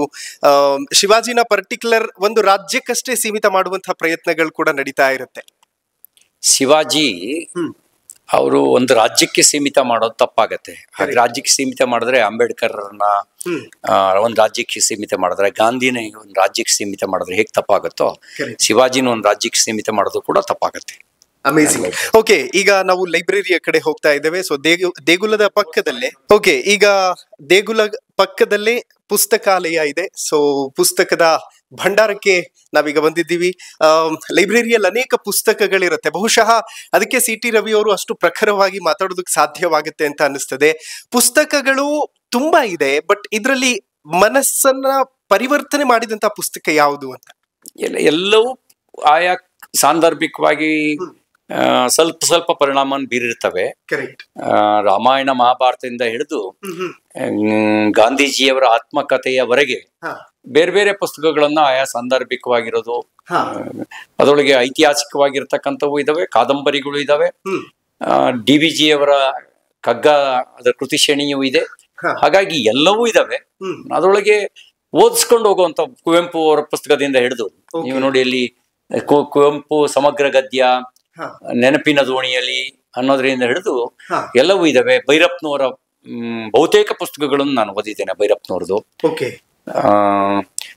ಗುರೂಜಿ ಸಮಗ್ರ ಅಂತ ಗುರೂಜಿ ಗೋಲ್ವರ್ಕರ್, ರಾಷ್ಟ್ರೀಯ ಸ್ವಯಂ ಸೇವಕ ಸಂಘದ 2ನೇ ಸರಸಂಘ ಚಾಲಕರು, ಅವರ ಸಮಗ್ರವನ್ನು ಕೂಡ ಕೆಲವು ಓದಿಸ್ಕೊಂಡು ಹೋಗ್ತವೆ, ಕೆಲವು ಓದಿಸ್ಕೊಂಡು ಹೋಗಲ್ಲ. ಓದಿಸ್ಕೊಂಡು ಓದ್ತೇನೆ. ಕೆಲವೊಮ್ಮೆ ನಾನು ಬಾಲ್ಯದಲ್ಲಿ ಓದಕ್ಕೆ ರುಚಿ ಇಲ್ಲ ಅಂತ ಬಿಟ್ಟಿದ್ದು ಒಂದು ಮಧ್ಯ ವಯಸ್ಸಿಗೆ ಬಂದ ನಂತರ ಅದು ನನಗೆ ಆಸಕ್ತಿಯನ್ನು ಹುಟ್ಟಿಸಿದೆ. ಯಾಕೆಂದ್ರೆ ಆಯಾ ಸಾಂದರ್ಭಿಕ ಬಾಲ್ಯದಲ್ಲಿ ಕಥೆಗಳು ಹೆಚ್ಚು ಓದಿಸ್ಕೊಂಡು ಹೋದ್ರೆ, ಈಗ ಕೆಲವು ಐತಿಹಾಸಿಕ ಘಟನೆಗಳು ಇಂಥವೆಲ್ಲ ಈಗ ಆಸಕ್ತಿಯನ್ನು ಹುಟ್ಟಿಸ್ತವೆ. ಹಾಗಾಗಿ ಎಲ್ಲವನ್ನು ಇಟ್ಟಿರ್ತೇವೆ.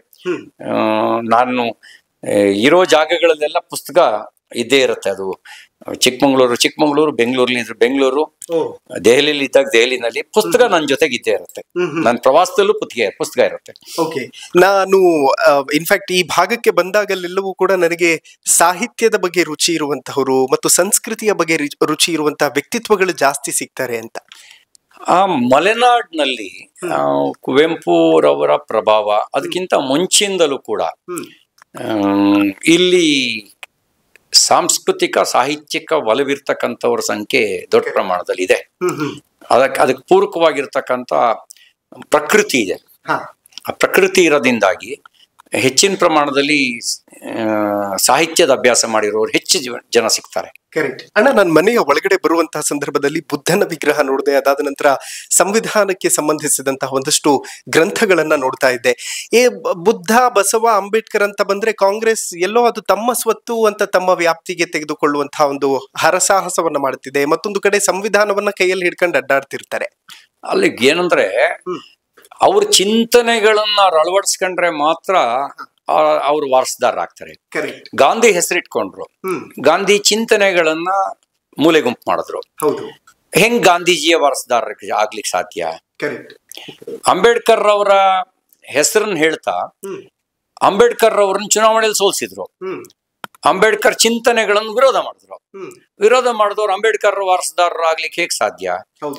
ಒಬ್ಬ ವೈಚಾರಿಕ ವಾರಸದಾರ ಆಗ್ಬೇಕು ಅಂತ ಹೇಳಿದ್ರೆ ಗಾಂಧಿ ಹಾದಿಯಲ್ಲಿ ನಡೆದವನು ಮಾತ್ರ ಗಾಂಧಿಯ ವೈಚಾರಿಕ ವಾರಸದಾರ ಆಗ್ಬಲ್ಲ. ಗಾಂಧಿ ಹೆಸರಿಟ್ಕೊಂಡವನೆಲ್ಲ ವೈಚಾರಿಕ ವಾರಸದಾರ ಆಗ್ಲಿಕ್ಕೆ ಸಾಧ್ಯ ಇಲ್ಲ. ಅಂಬೇಡ್ಕರ್ ದಾರಿಯಲ್ಲಿ ನಡೆದವನು ಮಾತ್ರ ಅಂಬೇಡ್ಕರ್ ಅವರ ವೈಚಾರಿಕ ವಾರಸದಾರ ಆಗಬಲ್ಲ. ಅಂಬೇಡ್ಕರ್ ಫೋಟೋ ಇಟ್ಕೊಂಡು ಮಾತ್ರಕ್ಕೆ ಅಂಬೇಡ್ಕರ್ ಅವರ ವೈಚಾರಿಕ ವಾರಸದಾರ ಆಗ್ಲಿಕ್ಕೆ ಸಾಧ್ಯ ಇಲ್ಲ. ಸಂವಿಧಾನದ ಬಗ್ಗೆ ಬದ್ಧತೆ ಇದ್ದವನು ಸಂವಿಧಾನದ ಪ್ರತಿಯನ್ನು ಕೈ ಹಿಡ್ಕೊಂಡ್ರೆ ಆಗ ಬೆಲೆ ಬರುತ್ತೆ. ಸಂವಿಧಾನಕ್ಕೆ ವಿರುದ್ಧವಾಗಿ ನಡ್ಕೊಳ್ತಕ್ಕಂಥವ್ರು ಸಂವಿಧಾನ ಪ್ರತಿ ಕೈ ಹಿಡ್ಕೊಂಡ್ರೆ ಅದು ಒಂದು ಅಪಹಾಸ್ಯ ಆಗತ್ತೆ. ಪ್ರಜಾಪ್ರಭುತ್ವವಾದಿ ಯಾವಾಗ ಆಗ್ತಾನೆ ಅಂದ್ರೆ ತನ್ನೊಳಗೆ ಇನ್ನೊಬ್ಬರ ವಿಚಾರವನ್ನ ಗೌರವಿಸುವಂತ ಸ್ವಭಾವ ಇದ್ರೆ ಮಾತ್ರ ಅವನು ಪ್ರಜಾಪ್ರಭುತ್ವವಾದಿ ಆಗ್ತಾನೆ. ತಾನೊಳಗೆ ಡಿಕ್ಟೇಟರ್ ಇಟ್ಕೊಂಡು ತಾನು ಸರ್ವಾಧಿಕಾರಿಯಾಗಿ ತನ್ನ ಪಕ್ಷದೊಳಗೆ ವಂಶ ಪಾರಂಪರ್ಯದ ನಾಯಕತ್ವವನ್ನು ಪೋಷಣೆ ಮಾಡ್ಕೊಂಡು ಬಂದು ಪ್ರಜಾಪ್ರಭುತ್ವದ ಬಗ್ಗೆ ಮಾತಾಡಿದ್ರೆ ಅದು ಪ್ರಜಾಪ್ರಭುತ್ವಕ್ಕೆ ಮಾಡ್ತಕ್ಕಂತ ಅಪಮಾನ ಆಗುತ್ತೆ. ಈ ಕಾಂಗ್ರೆಸ್ ಒಳಗೆ ಲೀಡರ್ ಕುಟುಂಬದಲ್ಲಿ ಹುಡ್ತಾರೆ. ನೆಹರು ನಂತರ ಇಂದಿರಾ ಗಾಂಧಿ ನಂತರ ರಾಜೀವ್ ಗಾಂಧಿ ನಂತರ ಸೋನಿಯಾ ಗಾಂಧಿ, ಈಗ ರಾಹುಲ್ ಗಾಂಧಿ, ಪ್ರಿಯಾಂಕಾ ಗಾಂಧಿ. ಈ ಪ್ರಿಯಾಂಕಾ ಗಾಂಧಿ 2 ಮಕ್ಕಳನ್ನು ತೋರಿಸಿ ಅಗಲೇ ನೇತಾ ಕೌನ್ ಹೇ ಅಂದ್ರೆ ಪ್ರಿಯಾಂಕಾ ಗಾಂಧಿ ಮಕ್ಕಳನ್ನು ತೋರಿಸ್ತಾ ಇದ್ದಾರೆ. ಇದಲ್ಲ ಪ್ರಜಾಪ್ರಭುತ್ವ ಅನ್ನೋದು ಪ್ರಜೆಗಳ ಮೂಸೆಯಿಂದ ಜನನಾಯಕ ಹೊರಗೆ ಬರ್ಬೇಕು. ಕರೆಕ್ಟ್. ಯಾರೋ ಹೊಟ್ಟೆಲ್ ಹುಟ್ಟಿ ಜನನಾಯಕ ಬರೋದಲ್ಲ, ಪ್ರಜೆಗಳ ಮಧ್ಯದಿಂದ ಜನನಾಯಕ ಬರಬೇಕು. ಹೌದು. ಆಗ ಮಾತ್ರ ಪ್ರಜಾಪ್ರಭುತ್ವವಾದಿ ಆಗ್ತಾನೆ. ಹಂಗಾಗಿ ರಾಹುಲ್ ಗಾಂಧಿ ಅವರು ಪ್ರಜಾಪ್ರಭುತ್ವವಾದಿ ಅಲ್ಲ, ಆತ ವಂಶಪಾರಂಪರ್ಯದ ಒಂದು ಕೂಸು. ಕರೆಕ್ಟ್. ಅವ್ರ ಕೈಲಿ ಸಂವಿಧಾನ ಪ್ರತಿ ಹಿಡಿತಾರೆ, ಸಂವಿಧಾನಾತ್ಮಕ ಸಂಸ್ಥೆಗಳನ್ನೆಲ್ಲ ಅನುಮಾನಿಸ್ತಾರೆ, ಅಪಮಾನಿಸ್ತಾರೆ. ಹೌದು. ಹಾಗಾಗಿ ಅವ್ರ ಸಂವಿಧಾನ ವಿರೋಧಿ. ಗಾಂಧಿ ಹೆಸರಿಟ್ಕೊಂಡಿದ್ದಾರೆ, ಗಾಂಧಿ ಮೌಲ್ಯಕ್ಕೆ ವಿರುದ್ಧವಾಗಿ ನಡ್ಕೊಳ್ತಾರೆ. ಹಂಗಾಗಿ ಅವ್ರು ಗಾಂಧಿವಾದಿ ಅಲ್ಲ. ಓಕೆ. ನನಗೆ ಮೊನ್ನೆ ಹೊರಟ್ಟಿ ಸಾಹೇಬ್ರು ಹೇಳ್ತಿದ್ರು, ಸಿ ಟಿ ರವಿ ಭಾಳ ಮಾತಾಡ್ತಾನಪ್ಪ, ಭಾಳ ಸ್ಟಡಿ ಮಾಡಿ ಬರ್ತಾನೆ, ಎಷ್ಟು ಟೈಮ್ ತಗೋತಾನಂತೆ ಅಂತ. ಒಂದು ಅಭ್ಯಾಸ ಅನ್ನೋದು ನಾನ್ ಮಾತ್ರ ಮಾಡ್ತಿದ್ದೀನಿ ಅಂತಲ್ಲ, ತಿಳುವಳಿಕೆ ಇರೋರು ಮಾಡಿರೋರ ನಡುವೆ ನಾನು ಅಲ್ಪಜ್ಞಾನಿ. ತಿಳಿದವರ ಮಾತನ್ನ ಕೇಳೋದು, ತಿಳಿದವರು ಬರ್ದಿರೋದನ್ನ ಓದೋದು ನನಗಿರುವ ಒಳ್ಳೆಯ ಗುಣದಲ್ಲಿ ಅದು ಒಂದು. ಹಾಗಂತ ಎಲ್ಲ ತಿಳ್ಕೊಂಡಿದ್ದೀನಿ ಅಂತ ಹೇಳಿದ್ರೆ ನನ್ನಂತ ಮೂರ್ಖ ಇನ್ನೊಬ್ಬಿಲ್ಲ. ಸಾಗರದಂತ ಜ್ಞಾನ ಭಂಡಾರದಲ್ಲಿ ನಾನು ಒಂದು ಬಿಂದುವೂ ಅಲ್ಲ. ಓಕೆ. ವೆಲ್, ಬಹುಶಃ ಪುಸ್ತಕಗಳನ್ನ ಹೆಚ್ಚಾಗಿ ಓದುವಂತವ್ರು ಮಾತ್ರ ಈ ತರದ ಪ್ರಖರವಾದಂತಹ ವಿಚಾರಗಳನ್ನ ಮಂಡಿಸೋದಕ್ಕೆ ಸಾಧ್ಯ ಅಂತ ಅನಿಸ್ತದೆ. ಸೊ ಇಲ್ಲೊಂದು ಫೋಟೋ ಇದೆ ಸರ್, ನೀವು ಮತ್ತು ಮೇಡಮ್ ಇರುವಂತಹ ಫೋಟೋ. ಹೇಗೆ ಸರ್, ಲವ್ ಮ್ಯಾರೇಜ್ ಹೇಗೆ ಅಂತ ಇಬ್ಬರದ್ದು? Love come arrange marriage. Okay. ಎಲ್ಲಿ ಸರ್ ಪರಿಚಯ ಆದದ್ದು ಫಸ್ಟ್? ನಮ್ಮ ಹಳೆ ನೆಂಟ್ರು. ಓಕೆ. ಫಸ್ಟ್ ಟೈಮ್ ನೋಡಿದಾಗ ಏನಾದ್ರು ಸಿನಿಮ್ಯಾಟಿಕ್ ಫೀಲ್? ಏನಿಲ್ಲ, ಯಾಕೆಂದ್ರೆ 10-20 ವರ್ಷ ನೋಡಿ ನೋಡಿ ನೋಡಿ ಏನೋ ಅನ್ಸ್ತಿರ್ಲಿಲ್ಲ. ಒಂದು ಅಚಾನಕ್ ಅದೊಂದು ಸಾಂದರ್ಭಿಕ ಅಷ್ಟೇ. ಓಕೆ. ನಾನು ಒಂದು ಕ್ಲಿಪ್ಪಿಂಗ್ಸ್ ನೋಡ್ತಾ ಇದ್ದೆ, ಬೆಳಗಾವಿಯ ಘಟನೆ ಆದ ನಂತರ ಮೇಡಮ್ ತಪ್ಕೊಂಡು ಅಳ್ತಾ ಇದ್ರು. ಆಕ್ಚುಲಿ ಲೈಕ್ ಮನೆಯವ್ರ ಮೇಲೆ ತುಂಬಾ ಪ್ರಭಾವ ಬೀರ್ತು ಅಂತ. ಯಾಕೆಂತಂದ್ರೆ ನಮ್ಮ ಮನೆಯವ್ರಿಗೆ ಒಂದ್ ಸಣ್ಣ ಗಾಯ ಆದ್ರೂ ಸಹಿಸ್ಕೊಳ್ಳೋದಕ್ ಆಗೋದಿಲ್ಲ ಅಂತ. ಅಲ್ಲ, ಯಾರಿಗಾದ್ರೂ ಹಂಗ ಅನ್ಸುತ್ತೆ. ಒಂದು ಅಟ್ಯಾಚ್ಮೆಂಟ್ ಅಂತ ಇರುತ್ತಲ್ಲ ನಮ್ಮ ಕುಟುಂಬದ ಬಗ್ಗೆ, ಹಾಗಾಗಿ ಆ ತರದ ಭಾವನೆ ಬರ್ತವೆ. ಅದೇನದು ಸ್ವಾಭಾವಿಕವಾಗಿ ಯಾರ ಮನೇಲಾದ್ರೂ ಅದು ಮಾಡುವಂತದ್ದೇ. ಮಕ್ಕಳ ಬಗ್ಗೆ ಏನ್ ಕನಸಿದೆ ತಮಗೆ ಅಂತ? ಮಕ್ಕಳಿಗೆ ಸಂಸ್ಕಾರ, ಶಿಕ್ಷಣ, ಸಂಸ್ಕಾರ ಕೊಡೋದು, ಶಿಕ್ಷಣ ಕೊಡೋದು ಅಷ್ಟೇ ನನ್ನ ಕೆಲಸ. ಇನ್ನು ಉಳಿದಿದ್ದೆಲ್ಲವೂ ಅವ್ರು ಸ್ವತಂತ್ರರು. ಅವ್ರು ಏನಾಗ್ಬೇಕು ಅಂತ ನಾವು ಯಾವ್ದು ಹೇಳೋದಿಲ್ಲ. ಅವರಿಗೆ ಉತ್ತಮ ಶಿಕ್ಷಣ ಕೊಡಬೇಕು, ಉತ್ತಮ ಸಂಸ್ಕಾರ ಕೊಡಬೇಕು. ಮಕ್ಕಳಿಗೆ ಏನ್ ಹೇಳ್ತೀವಿ ಅಂದ್ರೆ, ನಾವು we are not alone, we are part of the society, we are part of the country. ನಾವು ಸಮಾಜದ ಭಾಗ, ದೇಶದ ಭಾಗ. ಹಾಗಾಗಿ ನಾವು ಬದುಕು ಕೂಡ ಸಮಾಜಕ್ಕೆ ಪೂರಕವಾಗಿರ್ಬೇಕು, ದೇಶ ಹಿತದ ಹಿನ್ನೆಲೆಯಲ್ಲಿ ಇರ್ಬೇಕು. ಅಷ್ಟ್ ಮಾತ್ರ ಹೇಳ್ತೀವಿ. ಅವ್ರು ಏನ್ ಆಗ್ಬೇಕು. ಮತ್ತೆ ಇನ್ನೊಂದು ಅವ್ರಿಗೆ ಏನ್ ಹೇಳ್ತೀವಿ ಅಂದ್ರೆ, ಕೊಟ್ಟಿದ್ದು ತನಗೆ ಬಚ್ಚಿಟ್ಟಿದ್ದು ಪರರಿಗೆ, ಕೊಟ್ಟಿದ್ದು ಕೆಟ್ಟಿತನ ಬೇಡಿ, ಕಟ್ಟಿಟ್ಟ ಬುತ್ತಿ ಇಹುದ ನೋಡ. ನಾವು ದುಡಿಬೇಕು, ದುಡ್ದಿದ್ರಲ್ಲಿ ಸ್ವಲ್ಪ ಪಾಲ ಸಮಾಜಕ್ಕೂ ಕೊಡ್ಬೇಕು. ಹಂಗ್ ಕೊಟ್ರೆ ಮಾತ್ರ ನಮ್ಮ ಬದುಕಿಗೆ ಒಂದು ಸಾರ್ಥಕತೆ ಇರುತ್ತೆ. ಇಷ್ಟು ಸಂಸ್ಕಾರ ನಾವು ಕೊಡ್ತೀವಿ. ಉಳಿದಿದ್ದವ್ರು ಸ್ವತಂತ್ರರು. ನನ್ನ ರಾಜಕೀಯ ವಾರಸುದಾರ ಆಗ್ಬೇಕು ಅಂತ ನಾನು ಬಯಸೋದಿಲ್ಲ. ನಮ್ಮ ರಾಜಕೀಯ ವಾರಸುದಾರ ಆಗೋಕೆ ಅರ್ಹತೆ ಇರೋದು ಕೇವಲ ನಮ್ಮ ಪಕ್ಷದ ಕಾರ್ಯಕರ್ತರಿಗೆ. ಅವರು ನನ್ನ ಆಸ್ತಿಗೆ ವಾರಸುದಾರರಾಗ್ಬೋದು, ನನ್ನ ರಾಜಕೀಯ ವಾರಸುದಾರಿಕೆ ಅನ್ನೋದು ನಮ್ಮ ಕಾರ್ಯಕರ್ತರಿಗೇನೆ. ಓಕೆ. ಅನೇಕ ವಿಚಾರಗಳನ್ನ ಮಾತಾಡ್ತಾ ಹೋಗ್ತಾ ಇದೀವಿ. ರಾಜಕೀಯ ಕೂಡ ಒಂದಷ್ಟು ಚರ್ಚೆ ಆಗ್ಲೇಬೇಕು. ಸಿ ಟಿ ರವಿ ಅವರು ಸೋಲನ್ ಹೇಗ್ ನೋಡ್ತಾರೆ ಅಂತ? ನೋಡಿ, ಜೀವನದಲ್ಲಿ ಸೋಲು ಗೆಲುವು ಎಲ್ಲ ಸಮಾನವಾಗಿ ಸ್ವೀಕಾರ ಮಾಡಬೇಕು. ನಾನು ಸೈದ್ಧಾಂತಿಕ ಬದ್ಧತೆಯ ಕಾರ್ಯಕರ್ತ. ಚುನಾವಣೆಯಲ್ಲಿ MLA ಸ್ಪರ್ಧಿಯಾಗಿ ಸೋಲು ಅನುಭವಿಸಿದ್ದೀನಿ, ಸೈದ್ಧಾಂತಿಕ ಕಾರ್ಯಕರ್ತನಾಗಲ್ಲ. ಎಲ್ಲಿವರೆಗೂ ನನಗೆ ಆ ಸೈದ್ಧಾಂತಿಕ ಬದ್ಧತೆ ಇರುತ್ತೋ ಅಲ್ಲಿವರೆಗೂ ನನ್ನ ಸಿದ್ಧಾಂತಕ್ಕೆ ಸೋಲು ಬರಕ್ಕೆ ಸಾಧ್ಯನೇ ಇಲ್ಲ. ಹಾಗಾಗಿ ನನಗೆ ಸೈದ್ಧಾಂತಿಕ ಸೋಲಲ್ಲ, ಅದೊಂದು ಚುನಾವಣೆ ಸೋಲು. ಜನನೇ 4 ಸಾರಿ ಗೆಲ್ಸಿದ್ರು, ಸೋಲ್ಸಿದ್ದಾರೆ. ಗೆಲ್ಸಿದವರಿಗೆ ಸೋಲ್ಸುವ ಅಧಿಕಾರನೂ ಇರುತ್ತೆ. ಆಮೇಲೆ ಒಂದು ಸಾಂದರ್ಭಿಕ ಸೋಲು ಅಂತ ನಾನು ಭಾವಿಸ್ತೇನೆ. ಸಾಂದರ್ಭಿಕವಾಗಿ ಅದು ಏನೇನಾಯ್ತು, ನನ್ನ ತಪ್ಪು ಸೇರ್ಕೊಂಡು ಪಿತೂರಿಯೂ ಸೇರಿ ಒಂದು ಸಾಂದರ್ಭಿಕ ಸೋಲು. ಸಾಂದರ್ಭಿಕ ಸೋಲು ಜೀವನದ ಸೋಲಲ್ಲ, ಸಾಂದರ್ಭಿಕ ಸೋಲು ಸಿದ್ಧಾಂತದ ಸೋಲಲ್ಲ, ಆ ಸಂದರ್ಭದ ಸೋಲು. ಅದನ್ನ ಸ್ವೀಕಾರ ಮಾಡಿದ್ದೇನೆ. ನನ್ನ ತಪ್ಪನ್ನ ಸರಿಪಡಿಸ್ಕೊಳ್ತೇವೆ, ನಮ್ಮ ಸಾಮರ್ಥ್ಯ ಜಾಸ್ತಿ ಮಾಡ್ಕೊಳ್ತೇವೆ. ಹೌದು. ನಾನು MP ಚುನಾವಣೆಯ ಸಂದರ್ಭದಲ್ಲಿ ಈ ಭಾಗಕ್ಕೆ ಬಂದಾಗ ಒಬ್ಬ ಕಾರ್ಯಕರ್ತ ಸಿಕ್ಕಿದ್ದ ಬಸ್ ಸ್ಟ್ಯಾಂಡ್ ಅಲ್ಲಿ. ಅವ ಹೇಳ್ತಿದ್ದ, CT ರವಿ ಅವರನ್ನ ಪಿತೂರಿ ಮಾಡಿ ಸೋಲಿಸಿದ್ರು, ಅವರಿಗೆ ಪಕ್ಷದಲ್ಲಿ ಸ್ಥಾನಮಾನ ಕೊಡ್ತೀವಿ ಅನ್ನೋ ಹೆಸರಲ್ಲಿ ಕ್ಷೇತ್ರದಿಂದನೇ ಡೈವರ್ಟ್ ಮಾಡ್ಬಿಟ್ರು ಅಂತ. ಅವ್ರ ಅಭಿಮಾನದಿಂದ ಹಂಗೆ ಹೇಳಿರ್ಬೋದು. ಪಕ್ಷ ನನ್ನನ್ನ ಬೆಳೆಸ್ಕೋ ದೃಷ್ಟಿಯಿಂದಲೇನೆ ನನಗೆ ಜವಾಬ್ದಾರಿನ ಕೊಟ್ಟಿದ್ದು. ಅದ್ರ ಪರಿಣಾಮ ಕ್ಷೇತ್ರಕ್ಕೆ ಹೆಚ್ಚು ಸಮಯ ಕೊಡ್ಲಿಕ್ಕೆ ಸಾಧ್ಯ ಆಗ್ಲಿಲ್ಲ. ಆ ಸಂದರ್ಭದಲ್ಲಿ ನಮ್ಮೆಲ್ಲ ರಾಜಕೀಯ ವಿರೋಧಿಗಳು ಒಟ್ಟು ಸೇರಿದ್ರು. ಒಳಗಡೆಯಿಂದಲೂ ಒಂದಷ್ಟು ಪಿತೂರಿ ನಡೀತು. ಆದ್ರೆ ಅದನ್ನ ಅರ್ಥ ಮಾಡ್ಕೊಂಡು ಎಚ್ಚೆತ್ಕೊಳ್ಬೇಕಾಗಿದ್ದ ಜವಾಬ್ದಾರಿ ನಂದೇ ಇತ್ತು. ಹಾಗಾಗಿ ನಾನು ಇನ್ನೊಬ್ಬರನ್ನ ದೂರಕ್ಕೆ ಹೋಗಲ್ಲ. ಅದನ್ನ ಆ ಸೋಲು ನನ್ನ ಸೋಲು ಅಂತ ಸ್ವೀಕಾರ ಮಾಡ್ತೀನಿ. ಮತ್ತೆ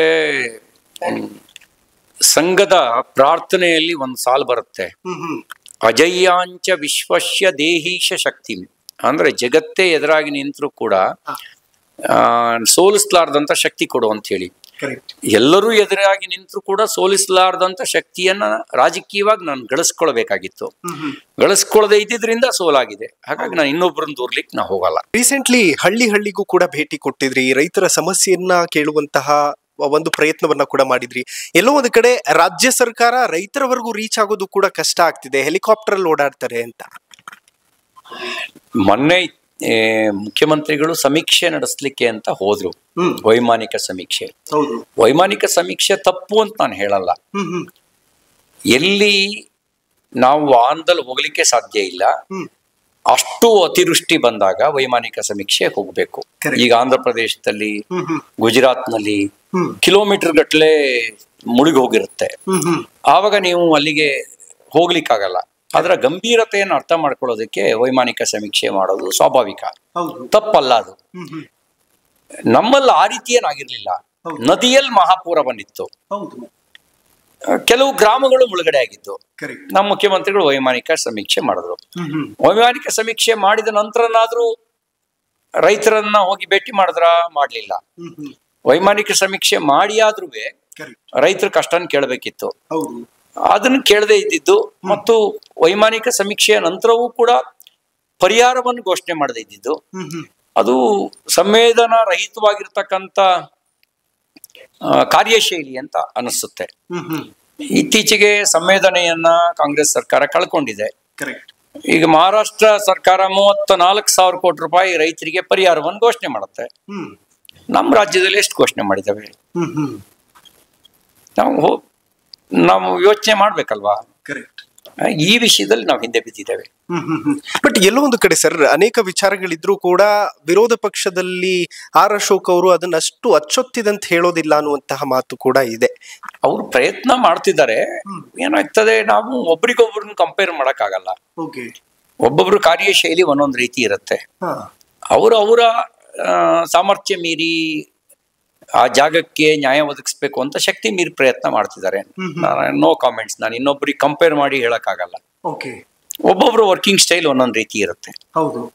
ಬಟ್ ತುಂಬಾ ಜನಕ್ಕೆ ಒಂದು ಬೇಸರ ಇದೆ. ಬಹುಶಃ CT ರವಿ ಅವರು ಇರ್ತಿದ್ರೆ ಮಾತಾಡ್ತಿದ್ರೇನೋ. ಇನ್ಫ್ಯಾಕ್ಟ್ ಕುಮಾರಸ್ವಾಮಿ ಅವರು ಆ ಜಾಗನ ಫುಲ್ಫಿಲ್ ಮಾಡ್ತಿದ್ರು ವಿರೋಧ ಪಕ್ಷದ ನಾಯಕರದ್ದು. ಈಗ ಅವರು ಸೆಂಟ್ರಲ್ ಅಲ್ಲಿ ಇದ್ದಾರೆ. ಅದೇ ನಾನು ಹೇಳಿದ್ನಲ್ಲ, ಒಬ್ರಿಗೊಬ್ರು ಕಂಪೇರ್ ಮಾಡ್ಲಿಕ್ಕೆ ಸಾಧ್ಯ ಇಲ್ಲ. ಒಬ್ಬೊಬ್ಬರ ಕಾರ್ಯಶೈಲಿ ಒಂದೊಂದು ರೀತಿ ಇರುತ್ತೆ. ಅವರ ತಕ್ಕ ಮಟ್ಟಿಗೆ ನ್ಯಾಯ ಕೊಡುವಂತ ಪ್ರಾಮಾಣಿಕ ಪ್ರಯತ್ನ ಮಾಡ್ತಿದ್ದಾರೆ. ಸರ್ಕಾರ ಸರಿಯಾಗಿ ಕೆಲಸ ಮಾಡಿದ್ರೆ ವಿರೋಧ ಪಕ್ಷ ಏನು ಹೇಳ್ಬೇಕಾದ ಅವಶ್ಯಕತೆನೇ ಇಲ್ಲ. ಯಾಕೆ ಹೇಳ್ಬೇಕು? ಸರ್ಕಾರ ತನ್ನ ಕೆಲಸ ಸರಿಯಾಗಿ ಮಾಡ್ಬೇಕಷ್ಟೇ. ಸರ್, ರೀಸೆಂಟ್ಲಿ ತಮ್ಮ ಹುಟ್ಟೂರಲ್ಲಿ ದೇವರನ್ನ ಹೊತ್ತು ಕುಣಿದಿದ್ದಂತಹ ಒಂದು ದೃಶ್ಯ ತುಂಬಾ ವೈರಲ್ ಆಗ್ತಾ ಇದೆ.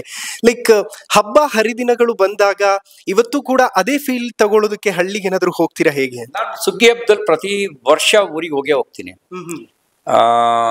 ಹಬ್ಬ ಎರಡು ರೀತಿನಲ್ಲಿ, ನಾವೆಲ್ಲರೂ ಊರ್ನವ್ರೆಲ್ಲರೂ ಒಟ್ಟಿಗೆ ಸೇರೋದಕ್ಕೆ ಒಂದು ದಾರಿ ಆಗತ್ತೆ ಊರ ಹಬ್ಬ. ಅದಿಲ್ಲದೆ ಇದ್ರೆ ಎಷ್ಟೋ ಜನ ಒಬ್ರು ಮುಖ ಒಬ್ರು ನೋಡ್ತಿರ್ಲಿಲ್ಲ. ಸುಗ್ಗಿ ಹಬ್ಬಕ್ಕೆ ದೇಶ ವಿದೇಶದಲ್ಲಿರುವಂತ ಊರಿಂದ ಹೊರಗಿರೋರೆಲ್ಲರೂ ಊರಿಗೆ ಸೇರ್ತಾರೆ, ನಾವು ಒಟ್ಟಿಗೆ ಸೇರ್ತೇವೆ. ಹಬ್ಬ ಜೀವನೋತ್ಸವವನ್ನ, ಉತ್ಸಾಹವನ್ನು ಹೆಚ್ಚು ಮಾಡುತ್ತೆ. ನಮ್ಗೊಂದು ಸಾರ್ಥಕತೆ ಭಾವವನ್ನು ಮೂಡಿಸುತ್ತೆ.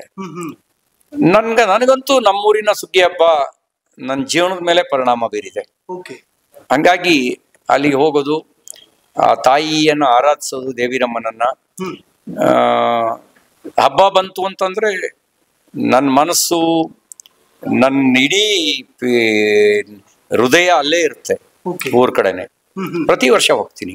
ಓಕೆ ಸರ್, ಧರ್ಮ ಮತ್ತು ದೇಶದ ವಿಚಾರ ಬಂದಾಗ ಸದಾ ಮುಂಚೂಣಿಯಲ್ಲಿರ್ತೀರಿ, ಮಾತನಾಡುವಂಥದ್ದಾಗ್ಲಿ, ಹೋರಾಟಗಳನ್ನು ಮಾಡುವಂತಹ ನಿಟ್ಟಿನಲ್ಲಿ. ಯಾವುದಾದ್ರೂ ಪರ್ಟಿಕ್ಯುಲರ್ ವಿಚಾರ ಪ್ರಭಾವ ಬೀರಿದ್ದಿದೆಯಾ ಧರ್ಮ ಮತ್ತು ದೇಶದ ರಕ್ಷಣೆಯ ವಿಚಾರದಲ್ಲಿ? ನಾನು ಹೇಳಿದ್ನಲ್ಲ, ಧರ್ಮ ಅಂತಂದ್ರೆ ಇವತ್ತು ವ್ಯಾಖ್ಯಾನಿಸುವ ರೀತಿಯದ್ದಲ್ಲ. ಮತಗಳು ಧರ್ಮದ ಜಾಗದಲ್ಲಿ ವ್ಯಾಪಿಸಿ ಬಿಟ್ಟಿದ್ದಾವೆ. ಧರ್ಮ ಅನ್ನೋದು ವಿಶ್ವವ್ಯಾಪಿ. ಧರ್ಮಕ್ಕೆ ಸಂಕುಚಿತತೆ ಇಲ್ಲ, ಅದು ವಿಶ್ವವ್ಯಾಪಿ. ಮತ್ತೆ ಜಗತ್ತಿಗಿರೋದು ಒಂದೇ ಧರ್ಮ. ನೀವು ಹೆಸರು ಬೇರೆ ಬೇರೆ ಕರ್ಕೊಬಹುದು, ಅದು ಜಗತ್ತಿಗಿರೋದು ಒಂದೇ ಧರ್ಮ. ಈಗ ಭಾರತದಲ್ಲಿ ಹಿಂದೂ ಅಂತ ಕರೆಯಕ್ ಮುಂಚೆ ಸನಾತನ ಧರ್ಮ ಅಂತ ಕರೆಯೋರು. ಸನಾತನ ಅಂದ್ರೆ ಆದಿ ಮತ್ತು ಅಂತ್ಯ ಇಲ್ಲದು. ಈ ಸೃಷ್ಟಿಯ ಜೊತೆಗೆ ಅದು ಸೃಷ್ಟಿಯಾಗಿದೆ, ಸೃಷ್ಟಿಯ ಜೊತೆಗೆ ಅದು ಕೊನೆ ಆಗುತ್ತೆ. ಅದಕ್ಕೆ ಯಾರೋ ಒಬ್ರು ಸ್ಥಾಪಕರು ಅಂತಿಲ್ಲ. ಯಾಕೆಂದ್ರೆ ಸ್ಥಾಪಕರು ಇರಕ್ ಸಾಧ್ಯನೇ ಇಲ್ಲ, ಅದು ಸನಾತನ ಆಗ್ಲಿಕ್ಕೆ ಸಾಧ್ಯ ಇಲ್ಲ ಸ್ಥಾಪಕರಿದ್ರೆ. ಅದಕ್ಕೆ ಸ್ಥಾಪಕರಿಲ್ದೇ ಇರೋದ್ರಿಂದ ಡೇಟ್ ಆಫ್ ಬರ್ತ್ ಇಲ್ಲ, ಡೇಟ್ ಆಫ್ ಬರ್ತ್ ಇಲ್ಲದೆ ಇರೋದ್ರಿಂದ ಡೇಟ್ ಆಫ್ ಡೆತ್ ಇಲ್ಲ. ಯಾವ್ದು ಡೇಟ್ ಆಫ್ ಬರ್ತ್ ಮತ್ತು ಡೇಟ್ ಆಫ್ ಡೆತ್ ಇರೋಲ್ವೋ ಅದು ಧರ್ಮ. ಇನ್ನು ಉಳಿದಿರೋದೆಲ್ಲ ಮತಧರ್ಮ. ಅದಕ್ಕೆ ಡೇಟ್ ಆಫ್ ಬರ್ತ್ ಇದೆ, ಡೇಟ್ ಆಫ್ ಡೆತ್ ಇದೆ. ಅವು ಮತಧರ್ಮಗಳು. ಮತಧರ್ಮಗಳಿಗೆ date of birth date of death ಇದೆ. ಧರ್ಮಕ್ಕೆ date of birth date of death ಇಲ್ಲ. ಧರ್ಮ ಅಂತ ಹೇಳೋದು ನಾನು ಹೇಳಿದ್ರೆ ಜಗತ್ತಿನ ಎಲ್ಲ ಒಳ್ಳೇದ್ರ ಒಟ್ಟು ಮೊತ್ತ ಧರ್ಮ. ಕೆಟ್ಟದ್ದು ಅದು ಅಧರ್ಮ ಆಗುತ್ತೆ. ಹಾಗಾಗಿಯೇ ಭಾರತ ಗುಣವನ್ನ ಆಧರಿಸಿದ, ಗುಣವನ್ನ ಗೌರವಿಸಿದಂತ ಒಂದು ಸಮಾಜ. ರಾವಣ ಅವನು ಬ್ರಾಹ್ಮಣೋತ್ತಮ ಆಗಿದ್ದ, 4 ವೇದಗಳನ್ನ ಅಧ್ಯಯನ ಮಾಡಿದ್ದ. ಶ್ರೀಮಂತರಲ್ಲಿ ಶ್ರೀಮಂತ ಕುಬೇರನೇ ಅವನ ಶರಣಾಗತನಾಗ್ಬಿಟ್ಟಿದ್ದ. ಕುಬೇರನ ಸಂಪತ್ತೆಲ್ಲವೂ ರಾವಣನ ಹತ್ರ ಇತ್ತು. ಅಷ್ಟದಿಕ್ಪಾಲಕರು ಅವನ ಆಜ್ಞೆಯನ್ನ ಕೇಳ್ತಾ ಇದ್ರಂತೆ, ಅಂತ ಅಧಿಕಾರ ಇತ್ತು. ಆದ್ರೂ ಕೂಡ ನಮ್ಮ ಸಮಾಜ ರಾಮನನ್ನ ಆಧರಿಸ್ತು, ರಾಮನನ್ನ ಪೂಜಿಸ್ತು, ರಾವಣನನ್ನ ಆಧರಿಸ್ಲಿಲ್ಲ, ರಾವಣನನ್ನ ಪೂಜಿಸ್ಲಿಲ್ಲ. ಯಾಕೆ ಅಂದ್ರೆ ಪರಸ್ತ್ರೀ ವ್ಯಾಮೋಹ ಮತ್ತು ಅಪಹರಣ, ಸೀತಾ ಅಪಹರಣ ಅವನೆಲ್ಲ ತಪಸ್ಸನ್ನ ನಷ್ಟ ಮಾಡ್ತು. ಶಿವನನ್ನ ಭಕ್ತಿಯಿಂದ ಪೂಜಿಸಿ ಆತ್ಮಲಿಂಗವನ್ನೇ ಪಡ್ಕೊಂಡು ಬಂದವನು. ಆದ್ರೂ ಕೂಡ ರಾವಣನನ್ನ ಆರಾಧಿಸ್ಲಿಲ್ಲ. ಯಾಕೆಂದ್ರೆ ಸೀತಾಪಹರಣದ ನಂತರ ಅವನ ತಪಸ್ಫೂರ್ತಿ ನಷ್ಟವಾಗಿ ಹೋಯ್ತು. ಹಾಗಾಗಿ ಇದು ಗುಣಗ್ರಾಹಿ ಸಮಾಜ. ಒಬ್ಬ ಮನುಷ್ಯ ಅವನು ಎಷ್ಟು ಜ್ಞಾನಿ ಅನ್ನೋದು ಮುಖ್ಯ ಆಗಲ್ಲ, ಎಷ್ಟು ಅಧಿಕಾರ ಇದೆ ಅನ್ನೋದು ಮುಖ್ಯ ಆಗಲ್ಲ, ಎಷ್ಟು ಸಂಪತ್ತಿದೆ ಅನ್ನೋದು ಮುಖ್ಯ ಆಗಲ್ಲ. ಅವನ ಬದುಕಿನ ರೀತಿ ಭಾರತವನ್ನ ಪ್ರಭಾವಿತಗೊಳಿಸಿದೆ. ಹಾಗಾಗಿಯೇ ರಾಮ ಸಾವಿರಾರು ವರ್ಷಗಳ ನಂತರನೂ ಕೂಡ ಭಾರತದ ಮೇಲೆ ಪ್ರಭಾವವನ್ನು ಬೀರ್ತಾನೆ ಇದ್ದಾನೆ. ರಾವಣನಂತವರು ಪ್ರಭಾವ ಬೀರ್ಲಿಲ್ಲ. ರಾವಣನ ಮನಸ್ಥಿತಿ ಇರೋರೆಲ್ಲರೂ ಖಳನಾಯಕರೇ. ಅವನು ಯಾವ ಧರ್ಮದಲ್ಲಿ ಹುಟ್ಲಿ, ಅಲ್ಲಿ ಯಾವ ಮತದಲ್ಲಿ ಹುಟ್ಲಿ, ಯಾವ ಜಾತಿಲಿ ಹುಟ್ಲಿ, ಸದ್ಗುಣಗಳ ಇದ್ರೆ, ಸದ್ಗುಣಗಳ ರೀತಿಯಲ್ಲಿ ಬದುಕಿದ್ರೆ ಅವನು ಪ್ರಭಾವಿತಗೊಳಿಸ್ತಾನೆ. ಅವನೊಂದು ಧರ್ಮಿಷ್ಠ ಅಂತ ಹೇಳ್ತಾರೆ. ಅಣ್ಣ, ನನಗೆ ರೀಸೆಂಟ್ಲಿ ಒಬ್ಬ ಬಿಜೆಪಿ ಕಾರ್ಯಕರ್ತನ ಜೊತೆ ಮಾತಾಡ್ತಾ ಇದ್ದೆ. ಆತ ಹೇಳ್ತಿದ್ದ, ಸಿದ್ಧಾಂತ ಇಲ್ಲದೆ ಇರುವಂಥವ್ರು, ಲೂಟಿ ಮಾಡಿರುವಂಥವ್ರು ಮತ್ತು ಆರೋಪಗಳನ್ನು ಮೈತುಂಬ ಮೆತ್ಕೊಂಡಿರುವಂಥವ್ರೇ ನಮ್ಮ ಪಕ್ಷದಲ್ಲಿ ತುಂಬಿಕೊಂಡಿದ್ದಾರೆ. ಕೆಲವರು ಬೇರೆ ಬೇರೆ ಪಕ್ಷದಿಂದ ಬಂದಂಥವ್ರು. ಹೋರಾಟದ ಹಿನ್ನೆಲೆ ಇರೋರಿಗೆ ಕಷ್ಟ ಆಗ್ತಿದೆ, ನಮ್ಮ ಹತ್ರ ಹಣ ಇಲ್ಲ ಅಂತಂದ್ರೆ ರಾಜಕೀಯ ಮಾಡೋದಕ್ಕೂ ಭಯ ಆಗುತ್ತೆ ಅಂತ. ಒಂದು ಅರ್ಧ ಸತ್ಯ ನೋಡಿ. ಬಿಜೆಪಿ ಕೇಡರ್ ಬೇಸ್ ಪಾರ್ಟಿ ಆಗಿತ್ತು, ಈಗ cadre base mass party. Mass party ಅಂತಂದ್ರೆ ಫ್ಲಡ್ ಇದ್ದಂಗೆ. ಈಗ ಫ್ಲಡ್ ಅಲ್ಲಿ ತಿಳಿಯಾದ ನೀರಿರಲ್ಲ, ಅಲ್ಲಿ ಮಣ್ಣು ಮಿಶ್ರಿತವಾಗಿರ್ತಕ್ಕಂಥ ಕಸಕಡ್ಡಿ ತೇಲ್ಕೊಂಡು ಬರುವಂತ ನೀರೇ ಬರುತ್ತೆ. ಅದು ಡ್ಯಾಮ್ ನಲ್ಲಿ ಸ್ಟೋರ್ ಆಗತ್ತೆ. KRS ತುಂಬಿದ್ರೆ, ಅಲಮಟ್ಟಿ ತುಂಬಿದ್ರೆ, ತುಂಗಭದ್ರಾ ತುಂಬಿದ್ರೆ ಆಮೇಲೆ ಹೈಡ್ರೋ ಪವರ್ ಜನರೇಟ್ ಆಗ್ಲಿಕ್ಕೆ ಶುರುವಾಗುತ್ತೆ, ಜನರೇಟರ್ ರನ್ ಆಗ್ಲಿಕ್ಕೆ ಶುರುವಾಗುತ್ತೆ. ಮಾಸ್ ಪಾರ್ಟಿ, ಈಗ ಮಾಸ್ ಪಾರ್ಟಿಯಲ್ಲಿ ಎಲ್ಲಾ ತರದ ಜನರು ಇರ್ತಾರೆ. ಕೇಡರ್ ಬೇಸ್ ಪಾರ್ಟಿ ಇದ್ದಾಗ ಬಹಳ ಕಟಿಬದ್ಧವಾಗಿರ್ತಕ್ಕಂಥ ಶುದ್ಧ ಕಾರ್ಯಕರ್ತರೇ ಇರ್ತಿದ್ರು, ಆದ್ರೆ ಪವರ್ ಇರ್ತಿರ್ಲಿಲ್ಲ. ಈಗ ನಮ್ಮ ಮಾಸ್ ಪಾರ್ಟಿ ಆದಾಗ ಎಲ್ಲಾ ತರದ ಜನರು ಬರ್ತಾರೆ. ಹಂಗಾಗಿ ಪವರ್ ಬರ್ತಾ ಇದೆ. ಆದ್ರೆ ಭಾರತೀಯ ಜನತಾ ಪಾರ್ಟಿ ತನ್ನ ಸಿದ್ಧಾಂತಕ್ಕೆ ಬದ್ಧವಾಗಿ ಕೆಲಸ ಮಾಡ್ತಾ ಇದೆ. ಸಿದ್ಧಾಂತಕ್ಕೆ ಬದ್ಧವಾಗಿ ಕೆಲಸ ಮಾಡ್ತಿರೋದ್ರಿಂದಲೇನೆ ರಾಷ್ಟ್ರಹಿತದ ಜೊತೆಗೆ ರಾಜಿಯಾಗಿಲ್ಲ. ಸಿದ್ಧಾಂತಕ್ಕೆ ಬದ್ಧವಾಗಿ ಕೆಲಸ ಮಾಡ್ತಿರೋದ್ರಿಂದಲೇನೆ ಬಡವರಿಗೆ ಆದ್ಯತೆ ಕೊಟ್ಟು ಬಡವರ ಪರವಾಗಿರ್ತಕ್ಕಂಥ ಯೋಜನೆಗಳನ್ನ ನಾವು ಅನುಷ್ಠಾನಗೊಳಿಸಿದೀವಿ. ಈಗ ಜನ್ಧನ್ ಸುಮಾರು 60 ಕೋಟಿ ಜನರನ್ನ ಮೊದಲನೇ ಬಾರಿಗೆ ಬ್ಯಾಂಕಿಂಗ್ ಜೊತೆಗೆ ಜೋಡಿಸ್ತು. ಶೌಚಾಲಯ ನಿರ್ಮಾಣ ನೋಡ್ಲಿಕ್ಕೆ ಸಣ್ಣ ವಿಷಯ, ಆದ್ರೆ ಸ್ವಚ್ಛತೆಯ ಮೊದಲ ಹೆಜ್ಜೆ ಆಯ್ತು. ಬಡವರಿಗೋಸ್ಕರ ಶೌಚಾಲಯ ಕೊಟ್ಟಿದ್ದು. ನಾವು ಬಡವರ ಮನೆಗೆ ಗ್ಯಾಸ್ ಸಂಪರ್ಕ ಕೊಟ್ವಿ. ನಿನ್ ಜಾತಿ ಯಾವುದು ಅಂತ ಕೇಳಲಿಲ್ಲ. ಮನೇಲಿ ಗ್ಯಾಸ್ ಇಲ್ಲ ಅಂದ್ರೆ ಬಡವನಿಗೆ ಕೊಡಬೇಕು ಅಂತ ಕೊಟ್ವಿ. ಹೀಗೆ ಆಯುಷ್ಮಾನ್ ಭಾರತ್ ಇರ್ಬೋದು, ಪ್ರಧಾನ ಮಂತ್ರಿ ವಿಶ್ವಕರ್ಮ ಯೋಜನೆ ಇರ್ಬೋದು, ಇವೆಲ್ಲವೂ ಬಡತನವನ್ನ ದೂರ ಮಾಡೋದಕ್ಕೆ ತಂದಂತ ಯೋಜನೆಗಳು. ಹಾಗಾಗಿ ನಮ್ಮದು ಎಕನಾಮಿಕ್ ಪಾಲಿಸಿಯ ಲಾಭ ಯಾರಿಗಾಗಬೇಕು ಅಂದ್ರೆ ಅದು ಬಡವರಿಗಾಗಬೇಕು. ಮೊದಲ ಪಾಲುದಾರರು, ಸಂಪತ್ತಿನ ಪಾಲುದಾರರು ಯಾರು ಅಂತ ಹೇಳಿದ್ರೆ ಪ್ರಧಾನಮಂತ್ರಿಗಳು ಹೇಳಿದ್ರು, ದೇಶದ ಸಂಪತ್ತಿನ ಮೊದಲ ಪಾಲುದಾರರು ಈ ದೇಶದ ಬಡವರು ಅಂತ ಹೇಳಿದ್ರು. ಆಗ ಅದು ಇನ್ನು ರಾಷ್ಟ್ರಹಿತದ ಜೊತೆಗೆ ರಾಜಿಯಾಗ್ಲಿಲ್ಲ. ರಾಜಿಯಾಗದೆ ಭಾರತದ ಹಿತವನ್ನ ಗಮನದಲ್ಲಿ ಇಟ್ಕೊಂಡು ಕೆಲಸ ಮಾಡ್ತಾ ಇದೀವಿ. ಇದೊಂದು ಸಿದ್ಧಾಂತ. ಹಾಗಾಗಿ ಒಂದ್ ಪಕ್ಷವಾಗಿ ಸಿದ್ಧಾಂತಕ್ಕೆ ಬದ್ಧತೆ ಇಟ್ಕೊಂಡಿದೀವಿ. ಮಾಸ್ ಪಾರ್ಟಿಯಾಗಿ ಎಲ್ಲಾ ತರದ ಜನರು ಕೂಡ ಪಾರ್ಟಿ ಒಳಗೆ ಬಂದಿದ್ದಾರೆ. ಬರ್ಲೇಬೇಕು, ಬರದೇ ಇದ್ರೆ ಪವರ್ ಬರ್ಲಿಕ್ಕೆ ಸಾಧ್ಯ ಇಲ್ಲ. ಓಕೆ, ರೀಸೆಂಟ್ಲಿ ಮದ್ದೂರು ಇನ್ಸಿಡೆಂಟ್ ಬಗ್ಗೆ ನಾವು ಮಾತಾಡ್ಲೇಬೇಕು. ಯಾಕೆಂತಂದ್ರೆ ನಿಮ್ಮ ವಿರುದ್ಧವೂ ಕೂಡ FIR ದಾಖಲಾಯಿತು, ತಲೆ ತೆಗಿತೀವಿ ಅಂತೇನೋ ಹೇಳಿದ್ರು ಅಂತಾರೆ. ಬಟ್ ಓಪನ್ ಆಗಿ ಕೆಲವು ಕಡೆಗಳಲ್ಲಿ ಸರ್ ತನ್ಸೆ ಜುದಾ ಅಂತಾರೆ. ಅವ್ರ ಮೇಲೆ ಯಾಕೆ ಕೇಸ್ ಆಗಲ್ಲ? ಯಾಕೆ ಈ ದ್ವಂದ್ವ ನಿಲುವು ಅಂತ? ನಾನೇನಂದ್ರೆ ತಲೆ ತೆಗಿತೀವಿ ಅಂತ ಯಾರನ್ನ ತಲೆ ತೆಗಿಬೇಕು ಅಂತ ಹೇಳಿದ್ರೆ, ಯಾರು ಪಾಕಿಸ್ತಾನ್ ಜಿಂದಾಬಾದ್ ಅಂತ ಕೂಗ್ತಾರೆ, ಯಾರು ಗಣಪತಿ ಮೆರವಣಿಗೆ ಮೇಲೆ ಕಲ್ಲು ಹೊಡಿತಾರೆ, ಅಂತವರ ತೊಡೆನೂ ಮುರಿಬೇಕು, ತಲೆನೂ ತೆಗಿಬೇಕು ಅಂತ ಹೇಳಿದೆ. ಈ ಸಾಮಾನ್ಯ ಜನರದಲ್ಲ, ಸಾಮಾನ್ಯ ಮುಸಲ್ಮಾನರದಲ್ಲ, ಯಾರು ಈ ಕೆಲಸ ಮಾಡ್ತಾರ ಅವ್ರಿಗೆ ಅಂತ. ಈಗ ಪೆಹಲ್ಗಾಮ್ ಘಟನೆ ನಡೀತು. ಭಾರತ ಸರ್ಕಾರ ಏನ್ ಮಾಡ್ತು? ಆಪರೇಷನ್ ಸಿಂಧೂರ್ ಮಾಡ್ತು. ಪೆಹಲ್ಗಾಮ್ ಘಟನೆ ಆಗದೆ ಇದ್ರೆ ಆಪರೇಷನ್ ಸಿಂಧೂರ್ ಆಗ್ತಿತ್ತಾ? ಆಗ್ತಿರ್ಲಿಲ್ಲ. ಕಲ್ಲು ಹೊಡಿದೇ ಇದ್ರೆ ನಾನು ಹೋಗಿ ಮಾತಾಡೋ ಪ್ರಶ್ನೆನೇ ಬರ್ತಿರ್ಲಿಲ್ಲ. ಹಾಗಾಗಿ ನಾನು ಹೇಳಿದ್ದು ಈ ಹಿನ್ನೆಲೆಯಲ್ಲಿ, ಯಾರು ಹಂಗ ಸಹಿಸ್ಕೋಬೇಕಾ ಪಾಕಿಸ್ತಾನ್ ಜಿಂದಾಬಾದ್ ಅನ್ನೋದನ್ನ? ಕಲ್ಲು ಹೊಡಿಯೋದನ್ನ ಸಹಿಸ್ಕೋಬೇಕಾ? ಸಹಿಸ್ಕೊಳ್ಳೋ ಕಾಲ ಈಗಿಲ್ಲ, ಸಹಿಸ್ಕೊಳ್ಳೋದು ಇಲ್ಲ. ನಾವ್ ಇನ್ನೊಬ್ರು ತಂಟೆಗೆ ಹೋಗಲ್ಲ, ನಮ್ ತಂಟೆಗೂ ನೀವು ಬರಬೇಡಿ. ನಿಮ್ ದೇವ್ರು ನೀವು ಪೂಜೆ ನಿಮಗೆ ಇಷ್ಟ ಬಂದ ರೀತಿಯಲ್ಲಿ ನೀವು ಪೂಜೆ ಮಾಡ್ಕೊಳ್ಳಿ, ನಾವ್ ಯಾರು ಅಡ್ಡಿ ಬಂದಿಲ್ಲ. ಅಲ್ಲಿ ವಿದ್ವೇಷವನ್ನು ಹರಡಬೇಡಿ. ನಾವು ಕೂಡ ಗಣೇಶೋತ್ಸವದಲ್ಲಿ ಗಣೇಶನ ಆರಾಧಿಸ್ತೀವಿ, ದ್ವೇಷ ಹರಡೋಲ್ಲ. ದ್ವೇಷ ಹರಡಿದ್ರೆ ಇಲ್ಲೂ ತಪ್ಪೆ, ಇಲ್ಲಿ ದ್ವೇಷ ಹರಡಿದ್ರೆ ಇದು ತಪ್ಪೆ. ಹೌದು. ಇನ್ಫ್ಯಾಕ್ಟ್ ನನಗೆ ನನ್ನ ಸ್ನೇಹಿತರೊಬ್ರು RSS ನಲ್ಲೇ ಇದ್ದಾರೆ. ಅವ್ರು ಹೇಳ್ತಾ ಇದ್ರು, ರಾತ್ರಿ ಆದ್ರೆ ಕಲ್ಲು ಹೊಡಿತಾರೆ, ಬೆಳಗಾದ್ರೆ ಬಾವುಟ ಹಿಡ್ಕತಾರೆ, ಭಾರತ್ ಮಾತಾ ಕಿ ಜೈ ಅಂತಾರೆ ಅಂತ. ಈ ಮನಸ್ಥಿತಿಗಳು ಯಾಕೆ ಬದಲಾಗ್ತಾ ಇಲ್ಲ ಅಂತ? ಯಾಕೆಂತಂದ್ರೆ ಯಾವುದೇ ರಂಜಾನ್ ಹಬ್ಬದಲ್ಲಿ ನಾವು ಸುದ್ದಿ ನೋಡಲ್ಲ, ಇಲ್ಲಿ ಕಲ್ಲು ತೂರಾಟ ಆಯ್ತು, ಮತ್ತೊಂದಾಯ್ತು, ಮಗ್ದೊಂದಾಯ್ತು ಅಂತ. ಗಣೇಶ ಹಬ್ಬದ ಸಂದರ್ಭ ಬಂದಾಗಲೇ ಯಾಕೆ ಆ ಅಸಹಿಷ್ಣುತೆಯನ್ನ ತೋರಿಸ್ತಾರ ಆ ವರ್ಗದ ಜನ ಅಂತ? ಒಂದೇನಂದ್ರೆ ಇಸ್ಲಾಂ ಒಳಗಿರುವಂತ ಇಂಟಾಲರೆನ್ಸ್ ಅವ್ರ ವ್ಯಕ್ತಿಗಳನ್ನು ಪ್ರಭಾವಿತಗೊಳಿಸುತ್ತೆ. ನೋಡಿ, ಮಕ್ಕಳು ಮಣ್ಣಿನ ಮುದ್ದೆ ಇದ್ದಂಗೆ, ಯಾವ ಆಕಾರಕ್ಕೆ ಬೇಕಾದ್ರೂ ಕೊಡಬಹುದು. ನೀವು ಮದ್ರಸಾಗಳಲ್ಲಿ ಅನ್ಯ ಮತದ ದ್ವೇಷವನ್ನ ಬಿತ್ತಿದ್ರೆ ಆ ದ್ವೇಷದ ಭಾವನೆಯೇ ಅವ್ರ ತಲೆ ಒಳಗಡೆ ಉಳಿದ್ಬಿಡುತ್ತೆ. ಅದರಲ್ಲಿ ಕೆಲವರು ಅದನ್ನ ಧಾರಣೆ ಮಾಡಿಕೊಂಡು ಪ್ರಾಯೋಗಿಕವಾಗಿ ಕಲ್ಲು ಹೊಡಿತಾರೆ. ಎಲ್ರೂ ಧಾರಣೆ ಮಾಡ್ಕೊಳ್ತಾರೆ ಅಂತಿಲ್ಲ. ಎಲ್ರೂ ಧಾರಣೆ ಮಾಡ್ಕೊಂಡ್ರೆ ನಿತ್ಯ ಗಲಭೆ ಆಗ್ತಿತ್ತು. ಬಹಳ ಜನ ಅದನ್ನ ಇದು ನಮ್ಗಲ್ಲ ಅಂತ ಬಿಟ್ಬಿಡ್ತಾರೆ. ಕೆಲವರು ನಮಗೆ ಇದು, ನಾವಿದನ್ನ ಮಾಡಿದ್ರೆ ಮಾತ್ರ ನಾನು ಕಟ್ಟರ್ ಮುಸ್ಲಿಂ ಆಗಬಲ್ಲೆ ಅಂತ ಹೇಳಿ ಆ ಒಂದು ಪ್ರಯೋಗಕ್ಕೆ ಇಳಿತಾರೆ.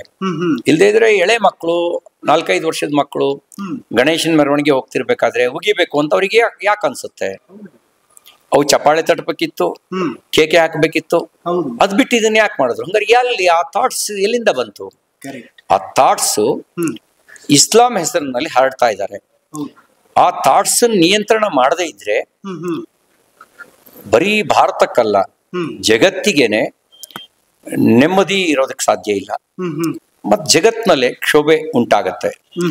ಜಗತ್ನಲ್ಲೇ ಜಾಗತಿಕ ಭಯೋತ್ಪಾದನೆಗೆ ವ್ಯಾಪಕಗೊಳ್ಳುತ್ತೆ. ಆ ಥಾಟ್ಸ್ ನ ನಿರ್ಮೂಲನ ಮಾಡಿದ್ರೆ ಮಾತ್ರ, ಆ ಥಾಟ್ಸ್ ನಲ್ಲಿ ಮಾನವೀಯತೆಯನ್ನ, ಆ ಥಾಟ್ಸ್ ನಲ್ಲಿ ಸಕಲ ಜೀವಾತ್ಮಗಳಿಗೂ ಒಳ್ಳೆಯದನ್ನೇ ಬಯಸುವಂತ ಒಂದು ವಿಚಾರಧಾರೆಯನ್ನ, ಅಹಿಂಸೋ ಪರಮೋ ಧರ್ಮೋ ಅನ್ನುವಂಥ ವಿಚಾರಧಾರೆಯನ್ನ ಅಡಾಪ್ಟ್ ಮಾಡದೇ ಇದ್ರೆ ಉಳಿಯಕ್ ಸಾಧ್ಯ ಇಲ್ಲ. ನನಗೆ ಈ ಪ್ರಶ್ನೆ ಯಾವಾಗ್ಲೂ ಕೂಡ ಕಾಡ್ತಾ ಇರುತ್ತೆ. ಯಾರಾದ್ರೂ ಮುಸಲ್ಮಾನ ಬಂದ್ಬಿಟ್ಟು ತಮ್ಮ ಹತ್ರ ನಾನು ತಮ್ಮ ಅಭಿಮಾನಿ, ತಮ್ಮ ವಿಚಾರಗಳು ನನಗೆ ಇಷ್ಟ ಆಗುತ್ತೆ ಅಂತ ಹಂಚ್ಕೊಂಡಿದಾರ ಯಾರಾದ್ರೂ ಹತ್ರ? ಕೆಲವ್ರು ಹೇಳ್ಕೊಂಡಿದ್ದಾರೆ, ಆತರ ಹೇಳಿದ್ದಾರೆ. ನಾನು ಮುಸಲ್ಮಾನರು ಮತ್ತು ಇಸ್ಲಾಂ ಎರಡನ್ನೂ ಬೇರೆಯಾಗಿ ನೋಡ್ಲಿಕ್ಕೆ ಬಯಸ್ತೇನೆ. ಎಲ್ಲ ಮುಸಲ್ಮಾನರು ಇಸ್ಲಾಮನ್ ಧಾರಣೆ ಮಾಡ್ಕೊಂಡಿಲ್ಲ. ಇಸ್ಲಾಮನ್ ಧಾರಣೆ ಮಾಡ್ಕೊಂಡ್ರೆ ಅವ್ರು ಕಟ್ಟರ್ಪಂಥಿ ಆಗ್ತಾರೆ. ಕಟ್ಟರ್ಪಂಥಿ ಆದ್ರೆ ದ್ವೇಷ ಮಾಡ್ಲಿಕ್ಕೆ ಶುರು ಮಾಡ್ತಾರೆ. ಅವರು ಸ್ಥಳೀಯ ಪ್ರಭಾವಿಕೆಗೆ ಸಂತ ಶಿಶುನಾಳ ಸರಿಪು ಮುಸಲ್ಮಾನ್ ಅಲ್ವಾ, ಮುಸಲ್ಮಾನ್ನೇ ಇದ್ರು. ಆದ್ರೆ ಭಾರತೀಯ ದರ್ಶನಗಳ ಬಗ್ಗೆ ಆಳವಾದ ಅಧ್ಯಯನ ಮಾಡಿದ್ರು. ಹಾಗಾಗಿ ಗುರು ಗೋವಿಂದ ಭಟ್ಟ ಅವ್ರ ಗುರುವಾದ. ಹಾಕಿದ ಜನಿವಾರವ ಅಂತ ಹಾಡ್ಕಟ್ಟೆ ಹಾಡಿದ್ರು. ಈಗ APJ ಅಬ್ದುಲ್ ಕಲಾಂ ಮುಸಲ್ಮಾನ್ ಅಲ್ವಾ, ಮುಸಲ್ಮಾನ್. ಆದ್ರೆ ಭಾರತೀಯತೆಯಿಂದ ಪ್ರಭಾವಿತಗೊಂಡಂತ ಮುಸಲ್ಮಾನು. ಹಾಗಾಗಿ ಒಬ್ಬ ಸಂತನಾಗಿ, ಒಬ್ಬ ವಿಜ್ಞಾನಿಯಾಗಿ, ಒಬ್ಬ ಶಿಕ್ಷಕನಾಗಿ, ರಾಷ್ಟ್ರಪತಿಯಾಗಿ ತನ್ನ ಹೆಜ್ಜೆ ಗುರುತುಗಳನ್ನ ಎಲ್ಲರೂ ಪ್ರೀತಿಸುವ ವ್ಯಕ್ತಿತ್ವವಾಗಿ ಬಿಟ್ಟು ಹೋದ್ರು. ಇದು ಪ್ರಭಾವಿತಗೊಳಿಸ್ತಕ್ಕಂಥದ್ದು. ಹಿಂದೂಗಳಲ್ಲೂ ಕೆಟ್ಟವರಿದ್ದಾರೆ, ಹಿಂದೂ ವಿಚಾರ ಕೆಟ್ಟದಿಲ್ಲ. ಮುಸಲ್ಮಾನರಲ್ಲೂ ಒಳ್ಳೆಯವರಿದ್ದಾರೆ, ಇಸ್ಲಾಮಿನ ಥಾಟ್ಸ್ ಪೂರ್ತಿ ಒಳ್ಳೆದಿಲ್ಲ. ಮುಸಲ್ಮಾನರು ಒಳ್ಳೆಯವರಿಲ್ವಾ ಅಂದ್ರೆ ಒಳ್ಳೆಯವರಿದ್ದಾರೆ, ಆದ್ರೆ ಇಸ್ಲಾಂ ಥಾಟ್ಸ್ ಇದೆಯಲ್ಲ, ಅದು ನನ್ನ ಅಧ್ಯಯನದ ಪ್ರಕಾರ ನಾನು ಮೂಲಕ್ಕೂ ಹೋಗಿ ಪರಿಶೀಲನೆ ಮಾಡಿದ್ದೀನಿ, ಕ್ರಾಸ್ ವೆರಿಫಿಕೇಶನ್ ಮಾಡಿದ್ದೀನಿ. ಆ ಥಾಟ್ಸ್ ಮಾನವೀಯತೆಯನ್ನು ಕುರಿತಾಗಿರುವಂತ ಥಾಟ್ಸ್ ಇಲ್ಲ, ಕೇವಲ ಮುಸಲ್ಮಾನರ ಬಗ್ಗೆ ಮಾತ್ರ ಪ್ರೀತಿಯನ್ನು ಹಂಚುತ್ತೆ. ಅದು ಮನುಷ್ಯರಿಗೆ ಪ್ರೀತಿ ಹಂಚೋದಕ್ಕೆ ಬದಲಾಗಬೇಕು. ಉಳಿದ ಜೀವಿಗಳು ಮನುಷ್ಯನ ಉಪಯೋಗಕ್ಕೆ ಅಂತ ಭಾವಿಸುತ್ತೆ. ಆ ಉಳಿದ ಜೀವಿಗಳು ಕೇವಲ ಮನುಷ್ಯನಿಗೆ ಉಪಯೋಗಕ್ಕಾಗಿ ಇರೋದಲ್ಲ. ಆ ಜೀವಿಗಳಿಗೂ ಬದುಕೋ ಹಕ್ಕಿದೆ, ಆ ಜೀವಿಗಳಿಗೂ ಕೂಡ ತನ್ನ ಪಾತ್ರ ಇದೆ ಪ್ರಕೃತಿಯಲ್ಲಿ ಅನ್ನೋದನ್ನ ಅರ್ಥೈಸ್ಕೋಬೇಕು. ಅರ್ಥೈಸ್ಕೊಂಡ್ರೆ ಎಲ್ಲ ಸರಿಯಾಗುತ್ತೆ. ನಾನು ಒಂದು ಉದಾಹರಣೆಯನ್ನು ಕೊಡ್ಲೇಬೇಕು. ಚುನಾವಣೆ ಸಂದರ್ಭದಲ್ಲಿ ಒಬ್ಬ ಹುಡುಗ ಟೊಪ್ಪಿ ಹಾಕೊಂಡು ಬಂದು ನಿಮ್ಮ ಕೈಗೆ ಹಣನ್ ಕೊಡ್ತಾನೆ ಅಂದ್ರೆ ಎಲ್ಲ ಮುಸಲ್ಮಾನರು ನಿಮ್ಮನ್ನು ದ್ವೇಷಿಸೋದಿಲ್ಲ ಅಂತ? ದ್ವೇಷಿಸೋದಿಲ್ಲ. ನಾನು ಓಟಿಗೆ ಹೋಗಿ ರಾಜಕಾರಣ ಮಾಡೋದಾಗಿದ್ರೆ ಕೆಲವು ಸತ್ಯ ಸಂಗತಿಯನ್ನು ಹೊಟ್ಟೆ ಒಳಗೆ ಇಟ್ಕೊಳ್ತಿದ್ದೆ. ನಾನು ಓಟಿಗಾಗಿ ರಾಜಕಾರಣ ಮಾಡಲ್ಲ. ಹಂಗಾಗಿ ಸರಿ ತಪ್ಪುಗಳನ್ನ ನನಗೆ ಅನ್ಸಿದ್ದನ್ನ ನಿರ್ಭೀತಿಯಿಂದ ಹೇಳ್ತೀನಿ. ಹಾಗಂತ ನನ್ನ ಮನೆಗೆ ನೆರವು ಕೇಳ್ಕೊಂಡು ಬಂದವರಿಗೆ ನಾನು ರಾಜಧರ್ಮದ ಪ್ರಕಾರನೇ ನಡ್ಕೊಂಡಿದ್ದೀನಿ. ಯಾರೇ ಬರ್ಲಿ, ನೀನ್ ಜಾತಿ ಯಾವ್ದು ಅಂತ ನೋಡಿಲ್ಲ, ನೀನ್ ಹಿಂದೂನ ಮುಸ್ಲಿಂ ಅಂತ ನೋಡಿಲ್ಲ, ನೀನ್ ಕ್ರಿಶ್ಚಿಯನ್ ಅಂತ ನೋಡಿಲ್ಲ. ನಮ್ ಕೈಲಾಗಿದ್ದ ಸಹಾಯನ ಶಕ್ತಿ ಮೀರಿ ಮಾಡಿದ್ದೇನೆ. ಯಾಕಂದ್ರೆ ನಾನು ರಾಜಧರ್ಮವನ್ನು ಪಾಲಿಸ್ಬೇಕು. ಒಬ್ಬ ಶಾಸಕನಾಗಿ ನನ್ಗೆ ರಾಜಧರ್ಮವೂ ಇದೆ. ಆ ರಾಜಧರ್ಮ ಆ ರೀತಿ ಯಾವುದೇ ರೀತಿಯ ಭೇದ ಭಾವ ಮಾಡಬಾರ್ದು. ಆ ರಾಜಧರ್ಮ ಅಭಿವೃದ್ಧಿಯಲ್ಲಿ ಎಲ್ರಿಗೂ ಈಕ್ವಲ್ ಆಗಿ ಪಾಲುದಾರಿಕೆಯನ್ನು ಕೊಡಬೇಕು, ಅದನ್ನ ಪಾಲಿಸಿದ್ದೇನೆ. ಕಷ್ಟಕ್ಕಾಗಬೇಕು, ಅದನ್ನ ಪಾಲಿಸಿದ್ದೇನೆ. ಹಾಗೇನೆ ಒಬ್ಬ ಸೈದ್ಧಾಂತಿಕ ಬದ್ಧತೆಯ ಕಾರ್ಯಕರ್ತನಾಗಿ ಲೋಪದೋಷಗಳನ್ನು ಎತ್ತಿ ಹೇಳತಕ್ಕಂಥದ್ದು ನನ್ನ ಕರ್ತವ್ಯ. ಆ ಲೋಪದೋಷಗಳನ್ನು ಎತ್ತಿ ಹೇಳಿದ್ದೇನೆ. ಹಾಗಂತ ಎಲ್ಲ ಮುಸಲ್ಮಾನರನ್ನು ನಾನು ದ್ವೇಷಿಸೋದಿಲ್ಲ. ಯಾರು ಪಾಕಿಸ್ತಾನ ಜಿಂದಾಬಾದ್ ಅಂತ ಕೂಗ್ತಾನೆ ಅವನು ಮುಸಲ್ಮಾನನೇ ಆಗಿರೋದು ದುರ್ದೈವ ಸಂಗತಿ. ಅಂತವ್ರನ್ನ ನಾನು ದ್ವೇಷಿಸ್ತೀನಿ. ಯಾರು ಹಿಂದೂ ದ್ವೇಷಿಗಳಾಗಿದ್ದಾರೆ ಅವ್ರನ್ನ ನಾನು ದ್ವೇಷಿಸ್ತೀನಿ. ಅವನು ಹಿಂದೂ ದ್ವೇಷ ಇಲ್ದಲೆ ಅವನು ಮುಸಲ್ಮಾನರ ಬಗ್ಗೆ, ಇಸ್ಲಾಂ ಬಗ್ಗೆ ಪ್ರೀತಿ ಇಟ್ಕೊಂಡ್ರೆ ನಂದು ಯಾವ ತಕರಾರು ಇಲ್ಲ. ಅವನು ಕಾಫಿರ್ ಬಗ್ಗೆ ಇರುವಂತ ಅವನ ದೃಷ್ಟಿಕೋನ ಅದು ಇಸ್ಲಾಮಿಂದ ಬಂದಿರೋದು, ಅದನ್ನ ನಾನು ದ್ವೇಷಿಸ್ತೀನಿ. ಕಾಫಿರ್ ಅಂದ್ರೆ ಯಾರನ್ನ? ಮುಸಲ್ಮಾನೇತರನ್ನೆಲ್ಲರನ್ನು ಕಾಫಿರ್ ಅಂತ ಕರೆಯುತ್ತೆ. ಅವ್ರ ಬಗ್ಗೆ ಇಸ್ಲಾಂ ಏನಿದೆ? ಶೂನ್ಯ ಸಂವೇದನೆನ ಅಲ್ಲ, ನ್ಯೂಟ್ರಲ್ ಇಲ್ಲ, ದ್ವೇಷ ಮಾಡುತ್ತೆ, ವಿರೋಧ ಮಾಡುತ್ತೆ. ಅದು ತಪ್ಪು. ಈಗ ದೇವನೊಬ್ಬ ನಾಮ ಹಲವು ಅನ್ನೋ ತತ್ವನ ಇಸ್ಲಾಮು ಅಳವಡಿಸ್ಕೊಂಡ್ಬಿಟ್ರೆ ಅವಾಗ ಪೂಜೆಯನ್ನು ಮತ್ತು ನಮಾಜನ್ನು ಒಂದೇ ರೀತಿಯಲ್ಲಿ ನೋಡಕ್ ಸಾಧ್ಯ ಆಗತ್ತೆ. ಈಗ ದೇವನೊಬ್ಬ ನಾಮ ಹಲವು ಅನ್ನೋ ತತ್ವನ ಅಳವಡಿಸ್ಕೊಳ್ಳದೆ ಇರೋದ್ರಿಂದ ನಮಾಜನ್ ಮಾತ್ರ ಒಪ್ಕೊಳ್ಳುತ್ತೆ, ಪೂಜೆನ ಒಪ್ಕೊಳ್ಳಲ್ಲ. ಪೂಜೆನ ಒಪ್ಕೊಳ್ಳದೆ ಇರೋದ್ರಿಂದಾಗಿ ದ್ವೇಷದ ಭಾವನೆ ಹರಡುತ್ತೆ. ಆ ಭಾವನೆ ದೂರ ಆಗ್ಬೇಕು. ನಾನು ಇನ್ಫ್ಯಾಕ್ಟ್ ಪೇಜಾವರ ಶ್ರೀಗಳು ಇಫ್ತಾರ್ ಕೂಟ ಆಯೋಜನೆ ಮಾಡುವಂತಹ ಸಂದರ್ಭದಲ್ಲಿ ನನಗೊಂದು ಥಾಟ್ ಬಂತು, ಯಾಕೆ ಮಸೀದಿಯಲ್ಲಿ ಕರೆದು ಈ ತರದ್ ಇನ್ನೊಂದು ಮಾಡಬಾರ್ದು ಅಂತ. ಹೇಳಿದ್ನಲ್ಲ ಸರ್, ಈಗ ಮಸೀದಿಯಲ್ಲಿ ಗಣೇಶೋತ್ಸವವನ್ನು ಮಾಡಿದ್ರೆ ನಾವು ದೇವಸ್ಥಾನಗಳಲ್ಲಿ ಅಲ್ಲಾನಿಗೆ ಪ್ರಾರ್ಥನೆ ಮಾಡಿ ಬನ್ನಿ ಅಂತ ಕರಿಬಹುದು. ಕರೆಕ್ಟ್, ಹೌದು. ಆವಾಗ ದೇವಸ್ಥಾನ ಮತ್ತು ಮಸೀದಿಯ ನಡುವಿನ ಭೇದ ಮತ್ತು ದೇವಸ್ಥಾನಕ್ಕೆ ಹೋಗೋರು ಮತ್ತು ಮಸೀದಿಗೆ ನಡುವಿಗೆ ಹೋಗುವವರ ನಡುವಿನ ದ್ವೇಷ ಎರಡೂ ದೂರ ಆಗತ್ತೆ. ಬಟ್ ಹಿಂದೂ ಸನಾತನ ಧರ್ಮ ಅದಕ್ಕೆ ಅವಕಾಶವನ್ನು ಕೊಡುತ್ತೆ, ಇಸ್ಲಾಂ ಅವಕಾಶ ಕೊಡಲ್ಲ. ಬದಲಾಗಬೇಕಾಗಿರೋದು ಯಾರು? ಇಸ್ಲಾಂ ಬದಲಾಗಬೇಕು. ಸನಾತನ ಧರ್ಮ ಓಪನ್ ಇದೆ, ಅವಕಾಶ ಕೊಡುತ್ತೆ. ನೀವು ಮುಕ್ತವಾಗಿರೋದಕ್ಕೆ ಅವಕಾಶ ಕೊಡುತ್ತೆ. ನೀವು ನಿಮ್ಮ ಪ್ರಾರ್ಥನೆನೂ ಮಾಡ್ಬೋದು, ಪೂಜೆನೂ ಮಾಡ್ಬೋದು, ಅಥವಾ ದೇವರೇ ಇಲ್ಲ ಅಂತಂದ್ರೂ ಕೂಡ ನೀನು ಬದುಕೋ ಹಕ್ಕಿದೆ ಅಂತ ಹೇಳುತ್ತೆ. ಈಗ ಇಲ್ಲಿ ಚಾರುವಾಕ ಅಂತ ಒಬ್ಬ, ಅವನು ದೇವರೇ ಇಲ್ಲ, ಸಾಲ ಮಾಡಿ ಆದ್ರೂ ತುಪ್ಪ ತಿನ್ನಿ ಅನ್ನುವಂತ ವಿಚಾರನ ಪ್ರತಿಪಾದನೆ ಮಾಡ್ದ. ಅವನನ್ನು ಋಷಿ ಅಂತ ಗೌರವಿಸ್ತು. ಇಸ್ಲಾಂ ಅಲ್ಲಿ ಏನಾರು ಅಲ್ಲ ಇಲ್ಲ ಅಂತ ಏನಾರು ಮುಸಲ್ಮಾನರ ನಡುವೆ ಹೇಳಿದ್ರೆ ಅವನನ್ನು ಕೊಂದಾಕ್ಬಿಡ್ತಾರೆ.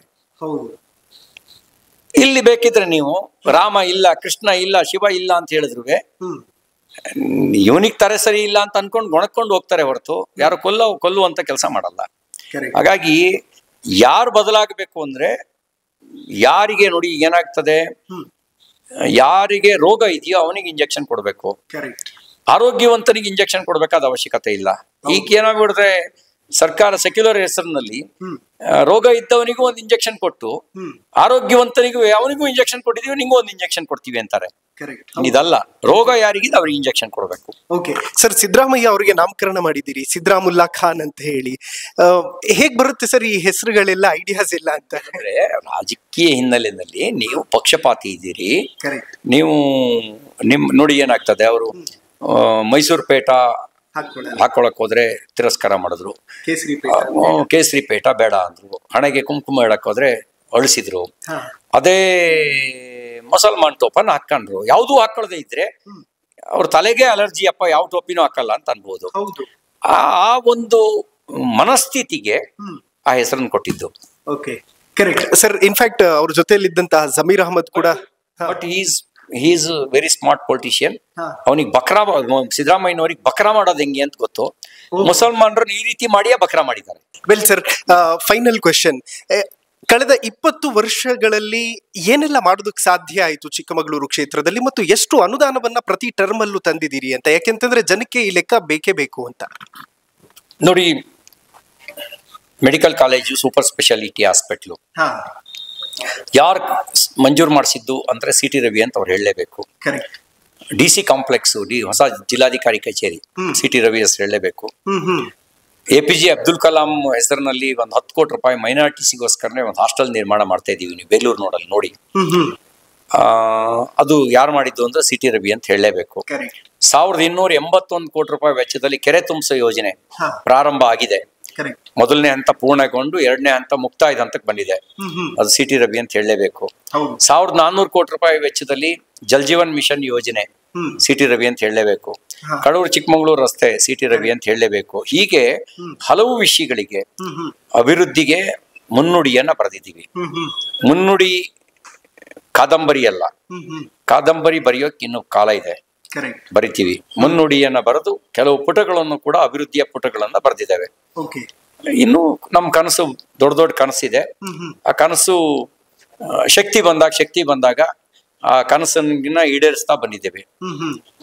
ಜೊತೆಗೆ ಚಿಕ್ಕಮಗಳೂರು ವಿಧಾನಸಭಾ ಕ್ಷೇತ್ರದಲ್ಲಿ ಯಾವುದೇ ತಾರತಮ್ಯ ಮಾಡದೆ ಎಲ್ಲರನ್ನು ಸಮಾನವಾಗಿ ಪ್ರೀತಿಯಿಂದ ಕಂಡು ಪ್ರೀತಿಯ ರಾಜಕಾರಣ ಮಾಡಿದ್ದೇನೆ. ದ್ವೇಷದ ರಾಜಕಾರಣಕ್ಕೆ ನನ್ನ ಇದ್ರೊಳಗೆ ಡಿಕ್ಷನರಿಲಿ ಇಲ್ಲ. ತಪ್ಪು ಮಾಡಿದವ್ರನ್ನ ಖಂಡಿಸಿದ್ರೆ ಅದು ದ್ವೇಷ ಆಗಲ್ಲ. ಇದ್ದಂಗೆ ಹೇಳೋದು, ಇದ್ದಂಗೆ ಹೇಳ್ತೀನಿ. ಹಾಗಂತ ಯಾರಿಗೂ ದ್ವೇಷ ಮಾಡಿಲ್ಲ, ಮಾಡೋದು ಇಲ್ಲ. ಓಕೆ, ಬಟ್ ತುಂಬಾ ಜನಕ್ಕೆ ಪ್ರಶ್ನೆ ಏನು ಅಂತಂದ್ರೆ ಸರ್, ನಮಗೆ ಅಪೋಸಿಟ್ ಇರುವಂತವ್ರು ಮುಳುವಾಗ್ತಾರೆ ಅನ್ನೋದಕ್ಕಿಂತ ಹೆಚ್ಚಾಗಿ ನಮ್ಮ ಜೊತೆಯಲ್ಲಿರೋರೇ ಮುಳುವಾಗ್ಬಿಡ್ತಾರೆ ಅಂತ. ರಾಜಕಾರಣದಲ್ಲಿ ಹಾಗೆ ತಾನೆ, ರಾಜಕಾರಣದಲ್ಲಿ ಇರೋದೇ ಇದೆಲ್ಲ ಮೊದಲನೇದು ಅಲ್ಲ, ಕೊನೆದು ಅಲ್ಲ. ಅದು ರಾಜಕಾರಣದಲ್ಲಿ ಸ್ವಾಭಾವಿಕವಾಗಿರೋದೆ. ಫೈನಲ್ ಕ್ವೆಶನ್, ದತ್ತಪೀಠದ ವಿವಾದ ಮುಗೀತಾ ಅಂತ? ದತ್ತಪೀಠ ನೋಡಿ, ಸರ್ಕಾರಿ ದಾಖಲೆಗಳಲ್ಲಿ ದತ್ತಾತ್ರೇಯ ದೇವರು ಅಂತ ಇದೆ. ಆ ಗ್ರಾಮದ ಹೆಸರು ಇನಾಮ್ ದತ್ತಾತ್ರೇಯ ಪೀಠ. ಅತಿಕ್ರಮಣ ಬಾಬಾ ಬುಡನ್ ಹೆಸರಿನಲ್ಲಾಗಿದೆ. ಬಾಬಾ ಬುಡನ್ ದರ್ಗಾ ಬೇರೆ ಇದೆ ಆಸ್ ಪರ್ ದ ರೆಕಾರ್ಡ್. ಸರ್ಕಾರಿ ಸರ್ವೆ ನಂಬರ್ ಜಾಗರ ಹೋಬಳಿ ನಾಗೇನಹಳ್ಳಿ ಗ್ರಾಮದ ಸರ್ವೆ ನಂಬರ್ 57ರಲ್ಲಿ ಬಾಬಾ ಬುಡನ್ ದರ್ಗಾ ಇದೆ, ಈಗಲೂ ಇದೆ ಅಲ್ಲಿ. ಇನಾಮ್ ದತ್ತಾತ್ರೇಯ ಪೀಠ ಗ್ರಾಮದ ಸರ್ವೆ ನಂಬರ್ 198ರಲ್ಲಿ ದತ್ತಾತ್ರೇಯ ಪೀಠ ಇದೆ as per the revenue records. ಅತಿಕ್ರಮಿಸ್ಕೊಂಡಿರೋರು ಅವರು ಬಿಟ್ಟು ಹೋಗ್ಬೇಕು. ನಾವ್ ಹೇಳ್ತಾ ಇದೀವಿ ನಿಮ್ಗೆ ದರ್ಗಾ ಅಲ್ಲಿದೆ ರೆಕಾರ್ಡ್ ಅಲ್ಲಿ, ಮುಜರಾಯಿ ರೆಕಾರ್ಡ್ ಪ್ರಕಾರ, ದತ್ತಾತ್ರೇಯ ಪ್ರಕಾರ, ಇದು ಕಂದಾಯದ ಇಲಾಖೆ ರೆಕಾರ್ಡ್ ಪ್ರಕಾರ ನೀವು ಅಲ್ಲಿಗೆ ಹೋಗಿ, ನೀವು ಇಸ್ಲಾಂ ಪದ್ಧತಿ ಪ್ರಕಾರ ಅಥವಾ ಸೂಫಿ ಪದ್ಧತಿ ಪ್ರಕಾರ ನೀವು ಅಲ್ಲಿ ಪೂಜೆ ಮಾಡಿ. ಇಲ್ಲಿ ಅತಿಕ್ರಮಿಸ್ಕೊಂಡಿದ್ದೀರಿ, ಅತಿಕ್ರಮಿಸ್ಕೊಂಡ್ರೆ ತಪ್ಪು ಬಿಡಿ ಅಂತ ನ್ಯಾಯಾಲಯದಲ್ಲಿ ಇದೆ. ಅರ್ಧ ಜಯ ಸಿಕ್ಕಿದೆ, ಪೂರ್ಣ ಜಯಕ್ಕಾಗಿ ಹೋರಾಟವನ್ನ ಮುಂದುವರಿಸ್ತೇವೆ. ಮತ್ ಹೋರಾಟ ನಾವು ಮಾತ್ರ ಮಾಡಿದ್ದಲ್ಲ, ನಮ್ಗಿಂತ ಹಿರಿಯರು ಮಾಡಿ ಅವ್ರು ಸ್ವರ್ಗಸ್ಥರಾಗಿದ್ದಾರೆ. ನಾವು ಹೋರಾಟ ಮಾಡಿ ಅರ್ಧ ಜಯ ಪಡೆದಿದ್ದೇವೆ. ಪೂರ್ಣ ಜಯಕ್ಕೆ ನಾವು ಹೋರಾಟ ಮುಂದುವರಿಸ್ತೇವೆ, ನಮ್ಮ ಮುಂದಿನ ಪೀಳಿಗೆಯು ಮುಂದುವರಿಸುತ್ತೆ. ನಾನು ಉನ್ನಾವಿಗೆ ಹೋಗಿದ್ದೆ. ಸಾಕ್ಷಿಜಿ ಮಹಾರಾಜ್ MP ಅವರು ಮತ್ತು ಹೇಮಾ ಮಾಲಿನಿ ಅವರು ಹೇಳ್ತಾ ಇದ್ರು, ರಾಮ್ ಲಲ್ಲಾ ಆಯಾ ಹೇ ಮಥುರಾ ಅಭಿ ಬಾಕಿ ಹೇ ಅಂತ. ಕರ್ನಾಟಕದಲ್ಲೂ ಕೂಡ ಆ ತರದ್ದು ಎಷ್ಟೋ ಇದೆ ಉದಾಹರಣೆಗಳು. ನೋಡಿ, ಖಾಲಿ ಜಾಗದಲ್ಲಿ ಹೊಸದಾಗಿ ದೊಡ್ಡದಾಗಿ ಮಸೀದಿ ಕಟ್ಟಿದ್ರು ನಮ್ದೇನು ತಕರಾರಿಲ್ಲ. ದೇವಸ್ಥಾನಗಳನ್ನ ಒಡೆದು ದೇವಸ್ಥಾನಗಳನ್ನ ಅತಿಕ್ರಮಿಸಿ ಕಟ್ಟಿರುವ ಮಸೀದಿಯನ್ನ ಬಿಟ್ಕೊಡ್ಲೇಬೇಕು. ಅದು ರಾಮ ಮಂದಿರದಿಂದ ಪ್ರಾರಂಭ ಆಗಿದೆ. ನಮ್ಮ ಹೋರಾಟ, ನಮ್ಮ ಪ್ರಯತ್ನ ನಿರಂತರವಾಗಿ ಮುಂದುವರಿಯುತ್ತೆ. ನಮ್ಮ ಆಸೆ ಇರ್ತಕ್ಕಂಥದ್ದು ಮನ ಪರಿವರ್ತನೆಯಾಗಿ ಯಾರು ತಪ್ಪು ಮಾಡಿದಾರೋ ಅವ್ರ ತಪ್ಪನ್ನ ತಿದ್ಕೊಳ್ಬೇಕು. ಇಲ್ಲದೆ ಇದ್ರೆ ನಾವು ಈಗ ಪ್ರಜಾಪ್ರಭುತ್ವವನ್ನು ಒಪ್ಕೊಂಡಿದೀವಿ, ಸಂವಿಧಾನ ಒಪ್ಕೊಂಡಿದೀವಿ, ಸಂವಿಧಾನಾತ್ಮಕ ಮಾರ್ಗದಲ್ಲಿ, ಪ್ರಜಾಪ್ರಭುತ್ವದ ಮಾರ್ಗದಲ್ಲಿ ವಾಪಸ್ ಪಡೆಯುವಂತ ಎಲ್ಲ ಹಕ್ಕು ನಮಗಿದೆ. ಆ ಹಕ್ಕನ್ನು ನಾವು ಮುಂದುವರಿಸ್ತೇವೆ.